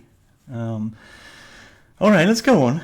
I was saying something, but I forgot because, like, for a moment there, my head was like, oh yeah, house, blah blah, contracts, this, that, and blah blah, you know. And now I kind of lost it. But like, let's move on. Die at the hands of mechanics squeezing life of it that allow for the painful yet necessary healing process of reworking or removing these mechanics, because they are a part of the class identity, like transfusion was. Was Scourge's Man, people. Okay, so I'm gonna say this, and you can flame me, and I won't give a shit. This transfusion loss, all right, this change. Let's be real. If you want to introduce identity mechanics, like let's suppose that like classes had proper identity mechanics, right? Identifying mechanics for what they are, you know, theme-based fluff mechanics that are nice to use. I think the ability to teleport corpses to you would be like F tier. So it's more that we don't have other unique identifiable mechanics than it being a severe loss to the identity of the class. And I think people are overplaying it. And I also will go as far as to be generous with ArenaNet and say that maybe they will introduce or change something else that is there to compensate, to fill the gap with something that might actually be an identifiable, you know, class mechanic. And I think people are like losing their shit over that without having a proper perspective to it, I would say. And it reminds me a lot of what happened with Final Fantasy. So I haven't been on Final Fantasy for like ages at this point, except the last 3 or 4 days just to socialize, because honestly that game to me is at this point basically a dating app. And I think to the most of the players it's like that, by the way. But anyway, that's not the point. The point was Samurai there had like the illusion of choice for spending Gauge to basically perform a move. And it was like it gave the illusion of choice of when you would do it, right? But in reality, when you would choose to do it was so strict that it was a non-choice. Like there was an optimal way to spend it, and that's what you're gonna do, because the way that Final Fantasy works, you just spend shit whenever it's optimal. Like you're either doing it right or you're doing it wrong, and there is no in between, with some class exceptions. Like for example, Black Mage can adjust, and Samurai can be freestyle Samurai, which okay, I understand. I don't even know if that's a thing, by the way, anymore. But I'm talking about back then, like back when it initially changed. Under the conditions the game operated, it was not a big deal, and people were losing their shit and saying, oh my god, you destroyed strategy, you destroyed choice. You literally had no choice. It was foolishness to pretend otherwise, Dante. And so I see the same here. It's the same thing. Like people were losing it because it was the only kind of choice that they had on a class that otherwise was set in stone. Like the rotation was set in stone. Even freestyle samurai, the so-called freestyle samurai, honestly, it wasn't as freestyle as you would think, because you still had to follow the same principles. It's just that because of a certain stat, you might have been able to squeeze out a little bit more Midare, and that's basically it. And people were losing their shit over it. That's how desperate they were for anything that resembles choice, that when they changed that very small thing, they lost their shit. I thought I thought it's worth mentioning, and also making such a fuss about, you know, Necro losing the ability to transport corpses to them. Okay, downstate players, let's say, and complaining and saying, "Oh, you shouldn't have changed that. It was like a class." Okay, so did you know? And this might blow your mind, but did you know that initiative instead of cooldowns is an identifying mechanic of Thief, which this guy propagates removing just because it serves his own interest, which is also now another instance of double standards here? Did you know that stealth is a thief mechanic? Like an identifiable thief mechanic? You know, I'm blowing your mind time and time again by telling you that thief has stealth and relies on stealth. I know that is like a novel concept. Back in my day, that wasn't the case ever. That's like a 2024 thing. You know, kappa/s, in case you're not catching it. But this guy would have it removed. But that's his favorite stuff. Oh, no, no, no, no, no. You can't do that. I will agree, though, to what he says about why we can't have balance. Like, because it does seem to be the case that ArenaNet is just hesitant. Now, that we agree on. That we agree on. I don't know the specifics of it or what they're afraid of or what kind of metrics and data they have in their hands that makes them adamant in considering that, like, receiving the backlash will be far more damaging than actually living in trash balance. I don't know what is leading them to that decision, and I can't speculate about it. But to us as observers, I think we can agree, and even this guy agrees, even Captain Crabface agrees, that to us as casual observers, it seems to be the wrong decision to let it fester. But again, who the fuck knows what kind of philosophy or metrics their balancing team operates under. Which is not to say that, you know, it absolves them. Neither is it to say that their metrics and data and what they're using as criteria is valid. But yeah, that's the most I can say about it. Plus identity. Really? The fact that it makes every PvE encounter trivial, boring, and reductive? Was it really something worth keeping? Another double standard case, because I'm pretty sure that this person, just like the vast majority, like 90% of the players of Guild Wars, they do want encounters to be trivial. Otherwise, they do want them to be nonsensical, trivial, and brainless, and they want their classes to be nonsensical, trivial, and brainless as well. That's evident, or proven rather, it's not even evidence, proven, by how people are so averse to doing content in Guild Wars. It's amazing. They will do everything in their power, including abusing like tools meant to originally help people who were stuck, like /GG, to shave off even 5 seconds from a fight. It's like they don't want to be there. They don't want to play the game. And yet they're playing the game. It is the most divisive crowd I've ever seen. It is so insane. So yes, people do prefer. This guy also does prefer that.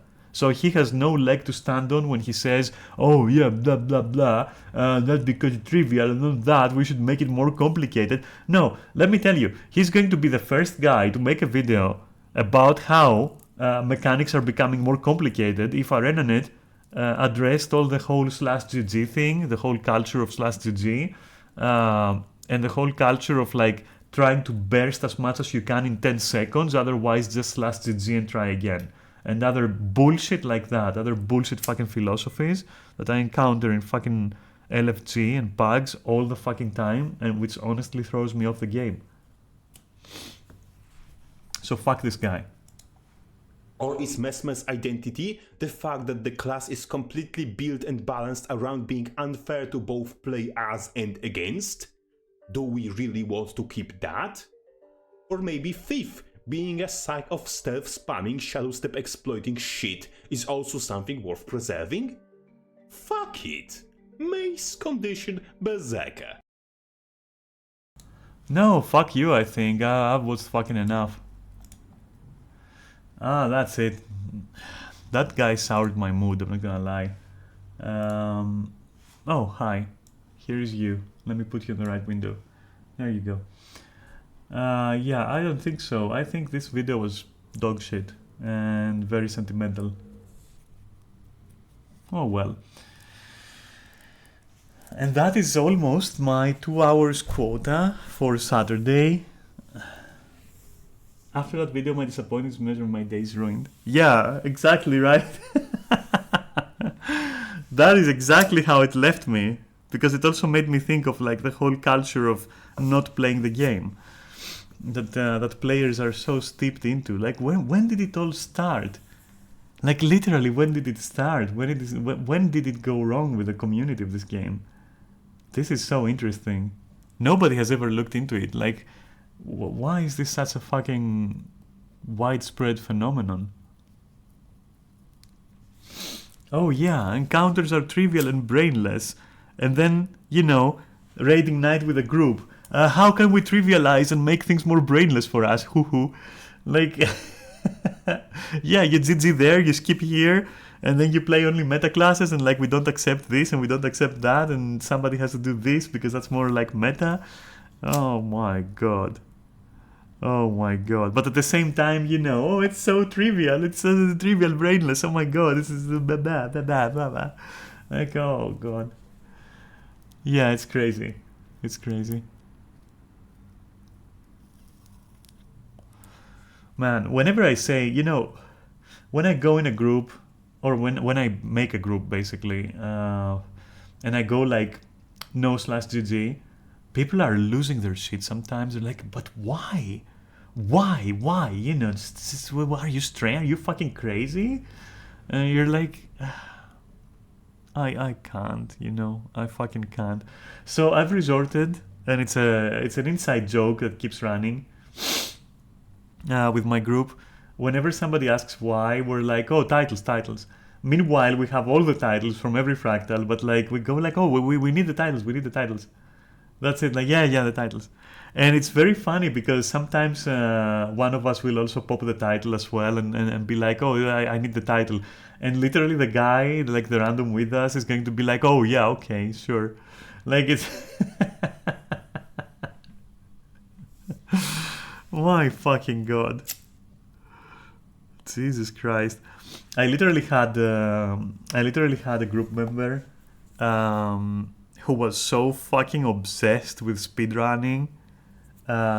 He was like, oh my god, we should run like, and he was serious, like we should run like a full ranger team with like one quickness firebrand and burst for 160k each, and we should like GG this mechanic and bro.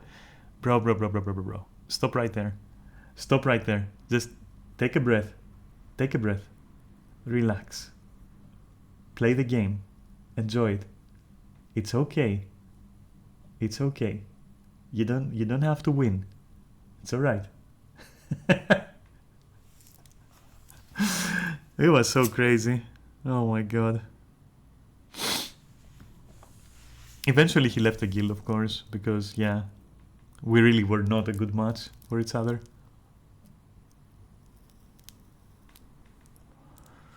It's funny because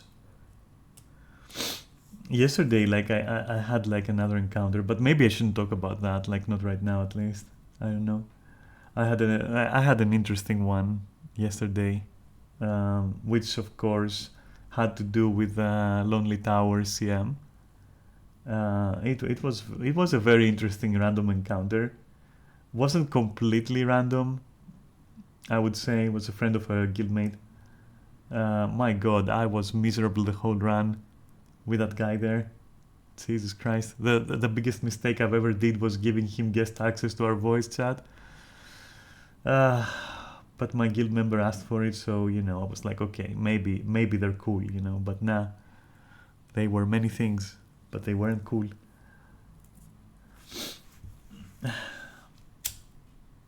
Anyway. I enjoyed looking at that video. I was considering looking at where's my mouse pointer? There we go. At this, and we can, if you want to. I mean, how long would that take? I doubt I would have to say anything negative about this, depending. But it would be nice information. You know what? Yeah, okay, let's do it. Let's do it. Fuck it. Let's fucking do it. Let's see. First of all, yeah, read this, understand it before we go on.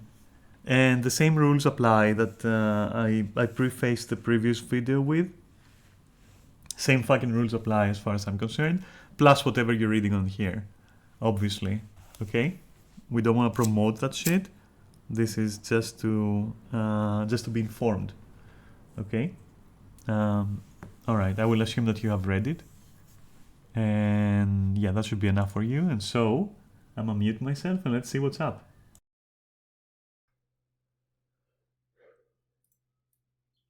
After my AFK investigation video, I had briefly mentioned the existence of bots teleporting under the map to loot chests and harvest nodes. Not too long after that, I got a message on Reddit from a user who had previously been investigating them back in 2021. They sent me a Google Drive full of videos of these accounts teleporting and harvesting, as well as a tip-off for Discord servers where such bots are being produced. Alright, so this video that this guy is talking about, I did watch it. It was very informative. It was an interesting video, honestly. It was a good debate. I suggest that you watch it. I've watched it personally in my own free time, so I'm not gonna go back and watch that as well with you. But I'll gladly watch this with you, so having said that, moving on. Produced and sold.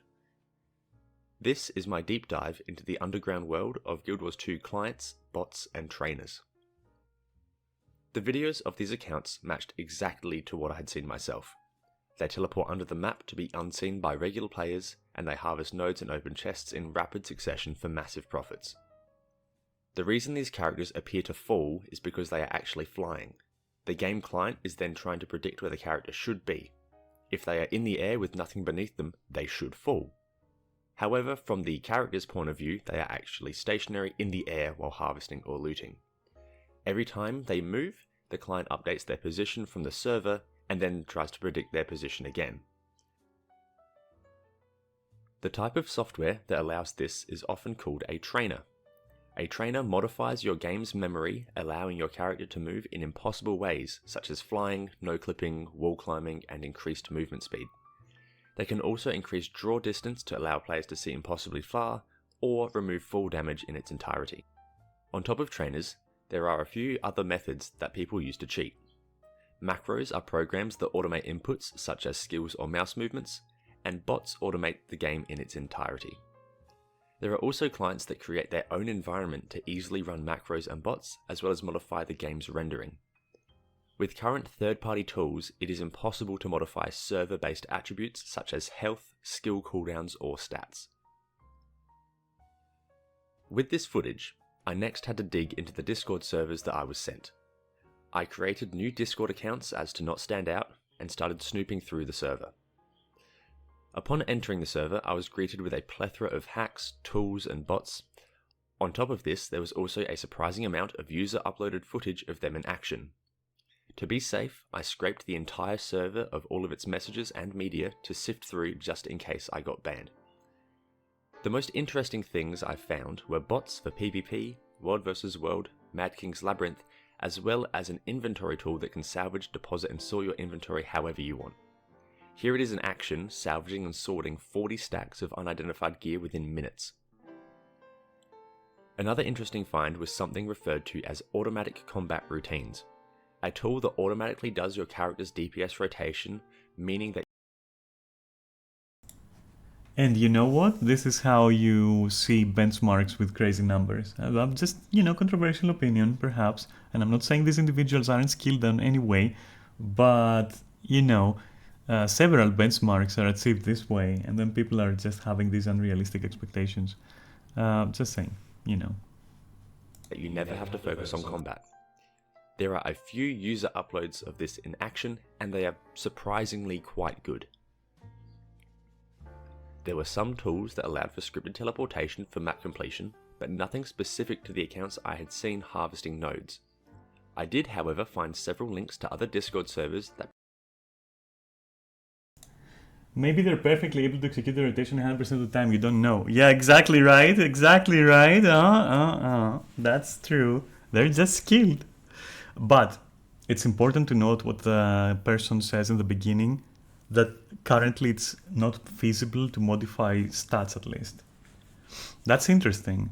I wasn't expecting that. I was expecting at least some cooldown, maybe reduction, some shenanigans with like quickness and alacrity, some shit like that perhaps. I was expecting some of that, but it surprised me that he said, oh, you can't modify health, you can't really modify cooldowns, you can't really modify, which okay, interesting.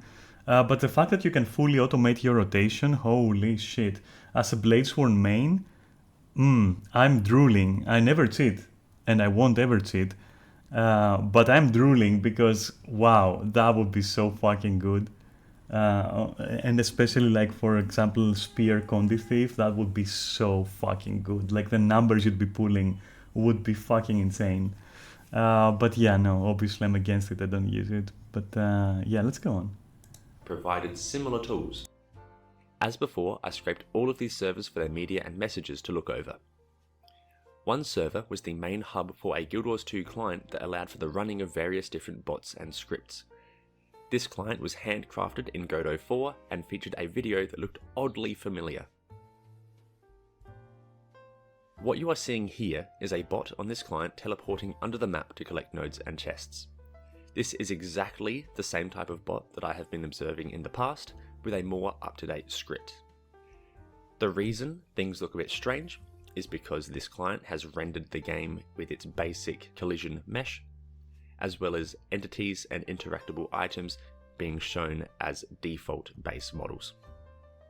The creator of this bot was kind enough to share the profit breakdowns per map that the bot is programmed to run through.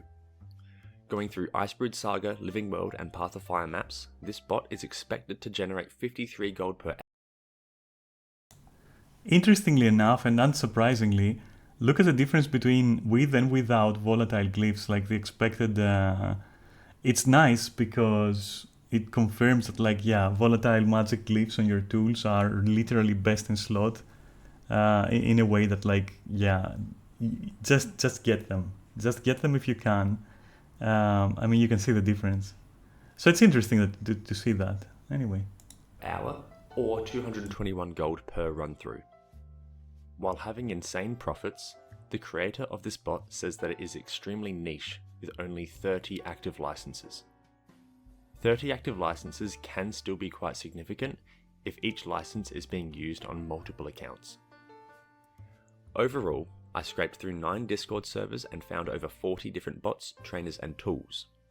The functions of these tools include Inventory Manager, Teleport to Cursor, Teleport to Event, Teleport to Coordinate, Teleport to Node, Automatic Combat for every profession, Bots for Connect Club, Lamplighter, Mad King's Labyrinth, World vs. World, PvP, Fractals, Map Completion, Winter Stay, Harvesting and Fishing, Unlimited Mount, Stamina and...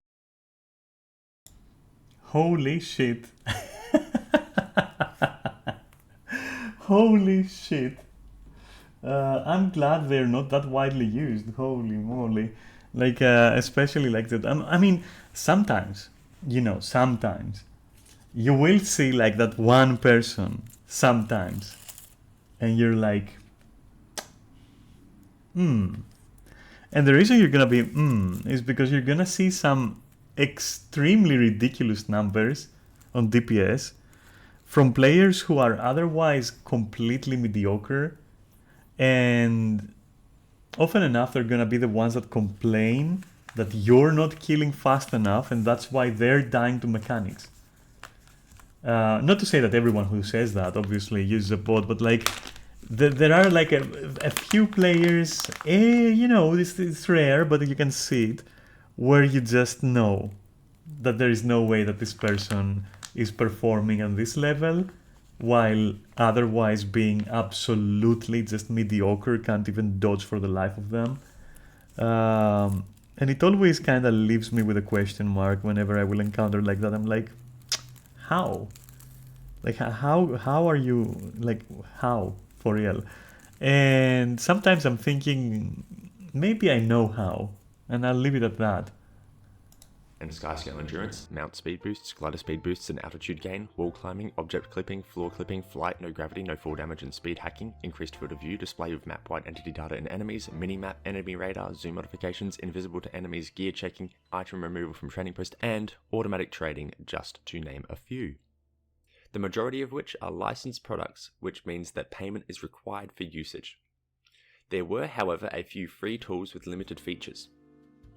While it is quite fascinating or disheartening that these things exist, it is also important to try and understand how many players are active users, how much of an impact they have on the game, and how ArenaNet is managing them.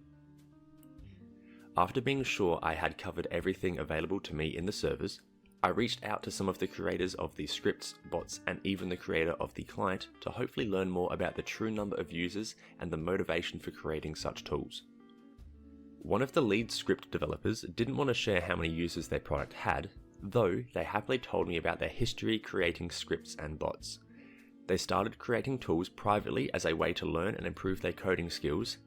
As people became aware and were willing to purchase the product, it slowly turned into a source of income to help offset the costs of family medical expenses. This developer states that their main reason for creating scripts and bots is to help family and friends who have disabilities, allowing them to play to the level of an able-bodied person. They also go on to say that they don't make anything that affects the economy as to stay on ArenaNet's good side. I'm not sure how much of this I believe, considering that they have created Mad King Labyrinth, Fractal Farm and phishing bots that enable the possibility for massive monetary gain. I personally think that the benevolent idea that they are helping disabled people is far overshadowed by the other users who are just too lazy to play the game and instead choose to cheat their way through. With that said, if helping those with physical limitations is in fact their true motivation, that in itself is admirable. I spoke with the developer of what is likely the largest trainer for Guild Wars 2. They started off with an interest in hacking video games using basic tools such as Cheat Engine. This then evolved into the creation of their first trainer for Guild Wars in 2018. On their website they have 4,000 registered users, and as a common theme with all developers I've spoken with, ArenaNet has not been in contact with them regarding the product. The income from paying users at one point was quite substantial, but most of their motivation comes from learning new skills. In this case, the developer learned how to secure their license, work with APIs, develop websites, and become proficient in C#. All these fantastic skills have helped them land their first job in development. The creator of the third-party client and I sat down for an interview and discussed this whole topic in detail.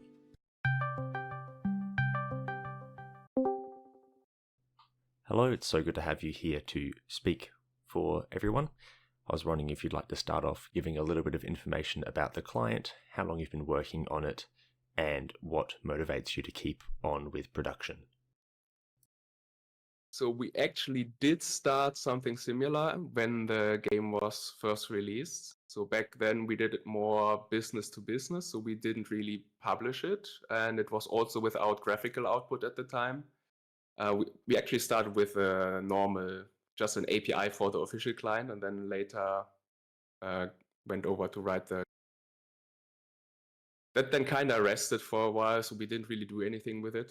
I mean, we didn't sell it or anything. And then I think when MMO Minion went out of business, I got approached by a couple of people if we wanted to release it. And I was like, yeah, sure. And then I kind of got this idea of using the Godot game engine to have the graphical output on top of it. And it seemed like a fun challenge. So then we just started doing the current iteration, if you will, of the... Okay. I mean, for me, it's really just for fun and to see how far I can take this. Selling it is just a nice side benefit. It's not really the end goal. I started playing Guild Wars 1 long before I tried reverse engineering it, right?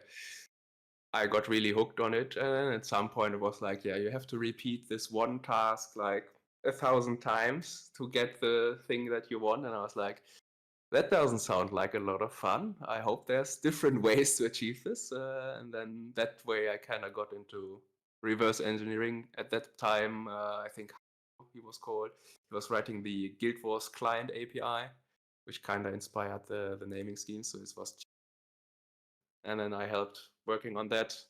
because it was just more fun automating these tasks than actually doing them. And yeah, kind of stuck with that. So your client is a licensed-based product. I believe it's €10 per month. I was wondering, how many users do you get monthly on this client? So, I mean, it fluctuates quite a bit, especially around new expansion releases. So on average, we have around 200 users, I guess, who pay for 300 licenses. So at any one time, there can only be 300 accounts using the peak times. We had around 300 active users with 500 slots. So it's not too big. I love how the guy there just downplays it, and he's so fucking humble about it. Goes like, it's not such a big damage. We're just fucking up the game, but not a lot of people use it, so it's kind of like not our fault. Like he constantly has this air of like, oh, it's not really our fault. I'm doing it for the orphans, and honestly it's just really good business, and but like that's also not the end goal, but here I am selling it as well. And yeah, I mean, it's not my fault, it's like the other guy's fault, right? They called me and they just said, hey, those other guys, they went out of business, and like, who am I to leave such a gap in the economy? So I just took their place. Like, it's not my fault. Like, this is fucking literally Ricky from Trailer Park explaining why he's growing fucking drugs in his backyard. Respect for that. Okay, okay, all right, okay. Right? We don't make a living wage from this, not by a long shot. This is just some nice additional income, nothing more. I mean, so far we haven't even taken out any of the money due to the complicated tax situation. The use of this software and other third-party tools are against ArenaNet's terms of service. How are ArenaNet dealing with bans and suspensions of users of your product? Most of the time, you won't get banned for stuff like automated commit routines or anything. I want you to read this and wonder if this is something that the developer of this application would say to perhaps indirectly entice you to use it, or if it's true. But if this is true, the implications are quite severe when it comes to ArenaNet's like handling of that sort of thing. I would say damning, actually, not just severe.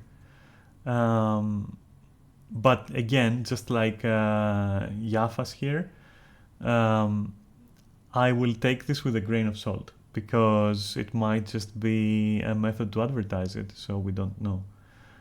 At least I don't know of anyone that got banned for that. What ArenaNet bans for is mostly real money trading, so RMT, right? And if you abuse it quite a bit. So we had people that were running it 24/7, doing the same thing over and over again for weeks at a time, and then were surprised when they got banned.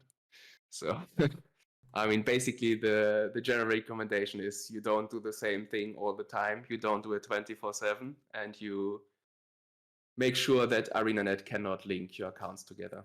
Although I'm kind of surprised you can teleport as much as you can do in Guild Wars 2. I mean, there's basically 0 checks on the server side, it seems. I know that the binary actually does have checks in place, but they seem to be inactive. So, I mean, I'm mostly moving around in-game with teleports as well. And so far, none of my accounts have been banned. So, yeah. ArenaNet are surely aware of this tool existing. I was wondering if they've ever been in contact with you, or if you've been in contact with them regarding it. No, so we have not received any official communication from them. I mean, we sent them a couple of security vulnerabilities in the client. They don't seem to care, so they didn't patch any of those, really. Yeah, I mean, they are also not that critical, I guess, but still. I mean, we even sent them the patch that would fix them, so I basically told them, yeah, here's the security vulnerability in this part of your code. This is the line that is causing the issue. Please patch. But unless it's crashing the economy, they don't really care. So they haven't been in contact with you regarding taking down this client. But are you worried about any legal ramifications they may put forward against you in the future? I mean, sure, right? I mean, if they decide to take action, they might at any point decide to take action. Can happen. I mean, we are not doing anything illegal, at least according to German laws, and even the. I knew this person is German. I just knew it. It's not just the accent. It's like the whole attitude. And now that he confirmed that, it's like, yeah, that makes sense. But how is this not illegal?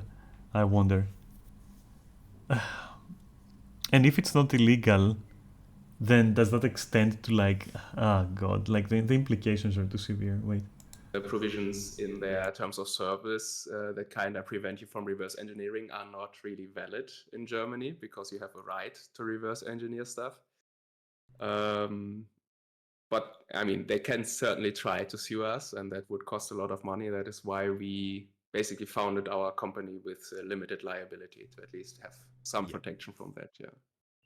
So what you're doing technically isn't illegal, but I suppose that puts forward a moral grey area. So how do you feel justified producing a tool that allows people to gain these unfair advantages in game? I mean, it's a difficult topic, and I understand that a lot of people don't really like this sort of thing. But like, I view like GW2 as more playing against the computer instead of playing against other people. I'm not really a fan of hacks in games like Counter-Strike or Dota, so I mean, you might call me a hypocrite for that, but I just feel like the gaming experience is kind. Are you for real, you motherfucker? Are you for actual real, you motherfucker? Like, we're talking automated rotations. We're talking about, like, did you hear what Jaffa said in the beginning these things can do? From speed hacking to, like, an invisibility, like, checking gear, like, you cannot tell me this is not used in World versus World, which is actually competitive. So what the fuck is this kind of, like, hypocrisy there? Kind of different, and I don't have an issue with cheating against the computer, so yeah. I came across an automatic World versus World zerging kind of bot and an automatic PvP bot. How do you feel about that? Because that's sort of your direct competitive play with other people. Yeah, so I'm not a huge fan of those, to be honest, but there's also not much I can do to stop it, so yeah. I suppose overall, looking at everything, do you think that what you've made positively or negatively impacts the community as a whole? I mean, I've already told you how small it is, so I don't think it actually. Oh yeah, it's just a little bit. You know, I'm just, you know what? I go to clubs and I spike drinks, but like not really a lot. Like just a little bit. Like, you know, you'll see a lot of other drink spikers going for the full dose, but me, no, I'm an angel. I just put a little bit of that so that, you know, according to like my country's laws, as long as a person has like this arbitrary amount of like self-control, even if I spike the drink, well, it's not really me doing it, is it? It's like, I mean, it's the other person's fault. They came to the club. I was there. They could have just not talked to me. You know, you know, of course. Jesus fucking Christ. This guy is deluded. Impact the game at all, at least right now. I mean, if there's ever a time where there is a significant user base, I also don't think that it will be either or. I think it will be somewhere in the middle, probably, depending on how people use it and how ArenaNet policies it. So yeah. So what the fuck was that fucking cocktail of words that meant nothing? If probably when sometime in the future ArenaNet is their fault if they don't maybe do something that I don't do based on something that might happen or not, well then in that case I will still not be responsible. Like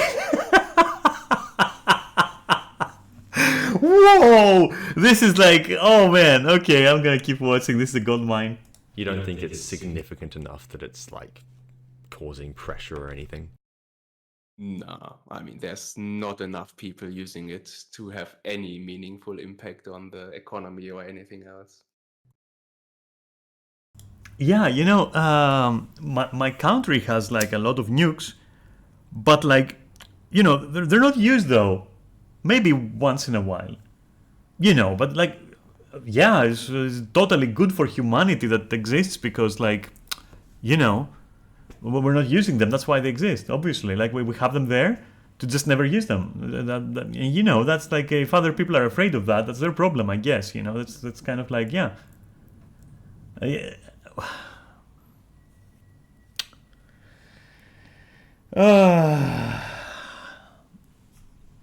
Sigh. Lastly, you've spent so much of your time developing and learning new skills for this project.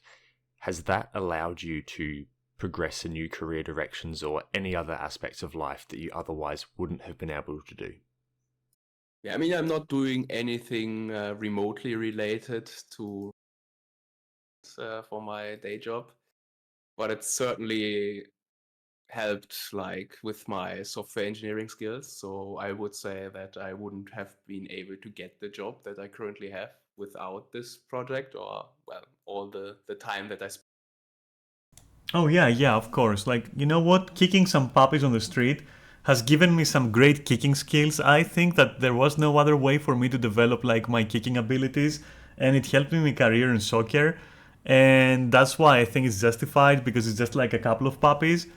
That's fine, right? I mean, you'll find puppies everywhere, and you know, at the end of the day, like, why the fuck were those puppies over there? It's just like asking to be kicked. I just did what nature would have done. Like, bro, this is like the most cancerous shit I've ever heard. But okay. Spent with the Guild Force series, writing like various tools for it. So it certainly had some help in helping me get where I am today. From what I've learned from these servers and the creators themselves, there isn't a massive amount of people using these tools.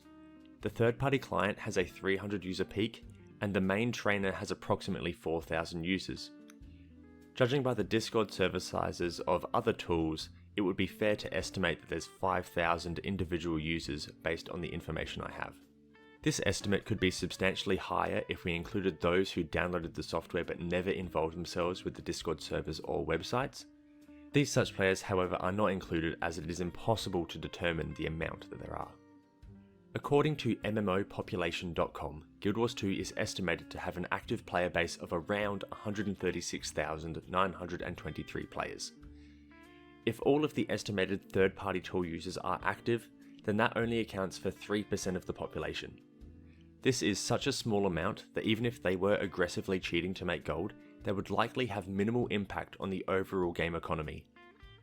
The biggest issue they create is the deterioration of competitive game modes such as PvP and World vs World, as these are the most frequent places players are directly impacted by third-party tool users.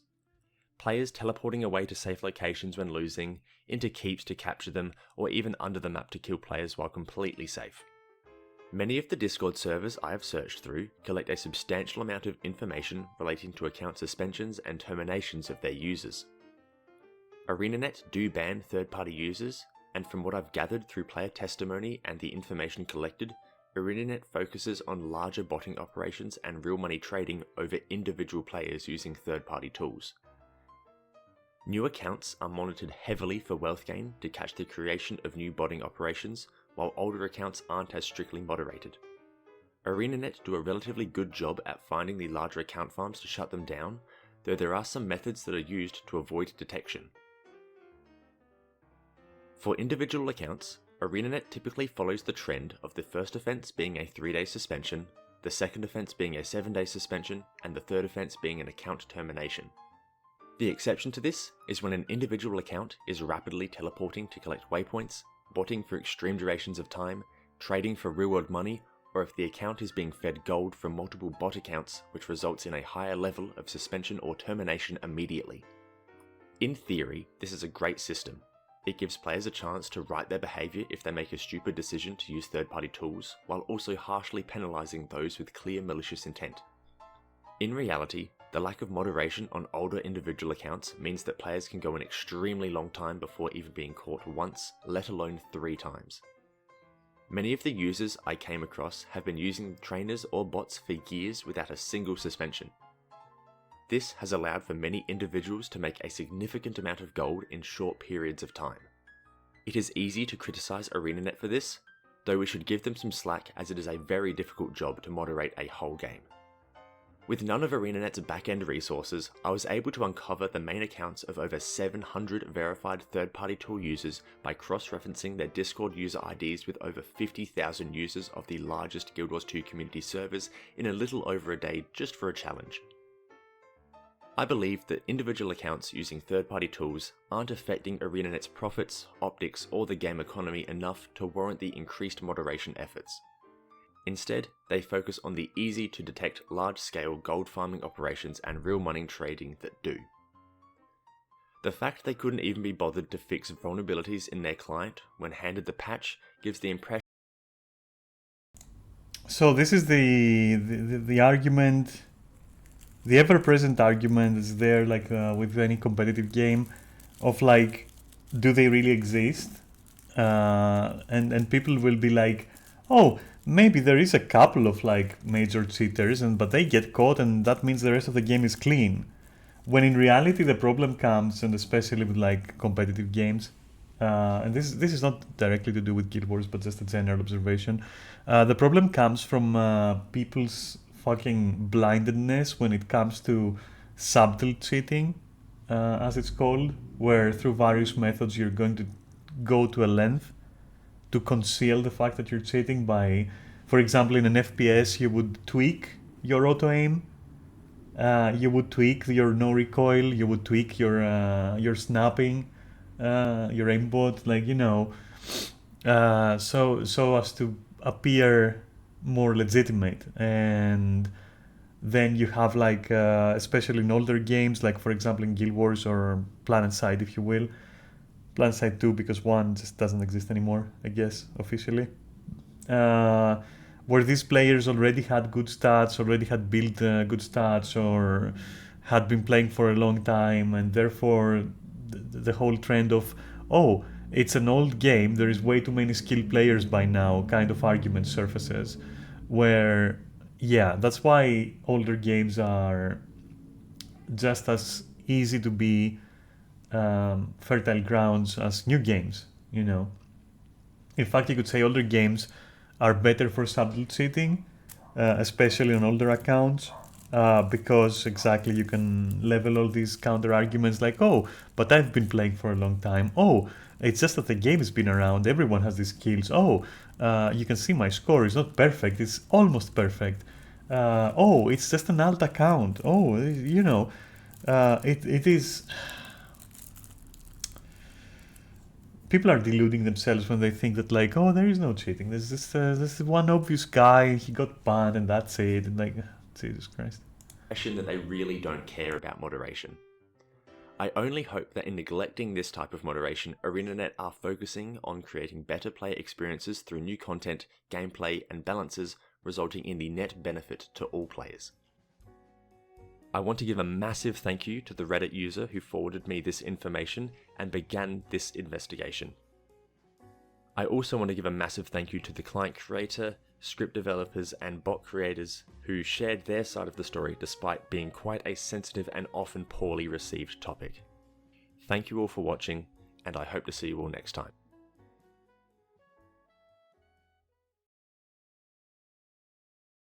Yeah, well, what do you want me to say about that, huh?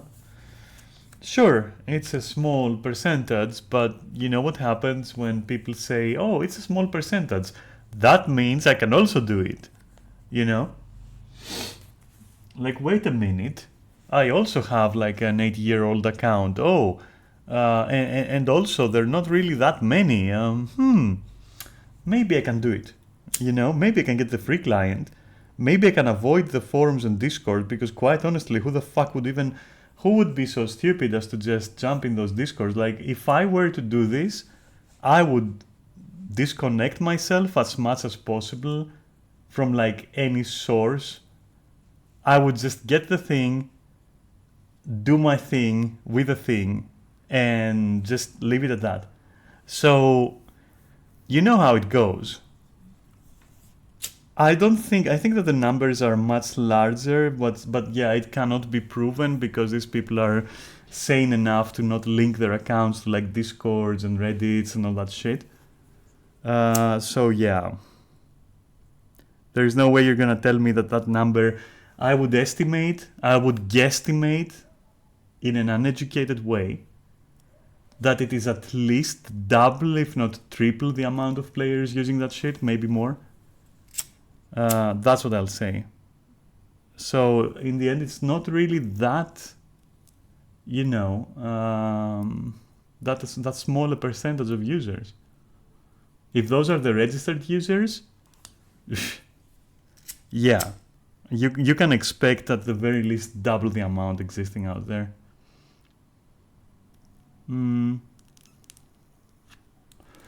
Also, the way that this guy, like the developer, presents it, he presents it in a way where it entices you to do it as well, because who wouldn't want like 10k gold? Who wouldn't want like 50k gold in a month?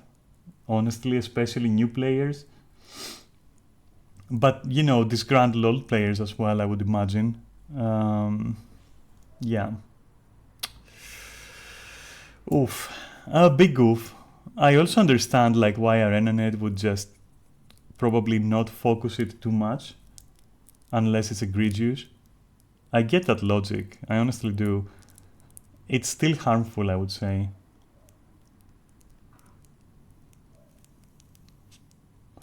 Anyway, I think this concludes my stream for the day. Because on Saturdays, I just I want to keep it limited, as you well know by now. I want it to be limited to like a couple of hours maybe, and usually to some more random content. So I think I'm Gucci for now. And it was interesting watching these videos with you, for sure. That said, thank you for watching and keeping me company, and catch me on Monday or Tuesday. I'm gonna play something. We'll see what. I'm feeling like Marvel Rivals at one point for sure, and Baldur's probably at one point for sure. Kaori is not available, so that's why Baldur's is going slow right now. Once Kaori is available again more properly, we're gonna get back into it more properly. But currently,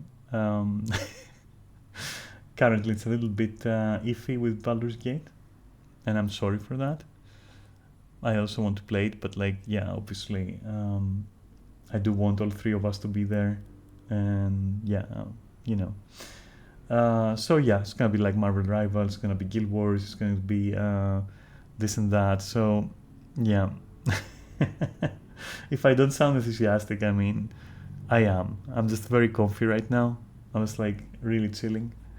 I might also do at one point a more Dear Diary kind of stream. I missed doing those again. Yeah, alright. So yeah, basically catch you on Monday or Tuesday is what I'm saying. Or Monday and Tuesday, basically, is what I'm saying for some gaming. But for now, this is it. And thank you for being here and keeping me company while watching these videos. Thank you. Thank you for watching. And yeah, I'll see you very soon. Alright? Try not to miss me. Alright, kisses. Bye-bye.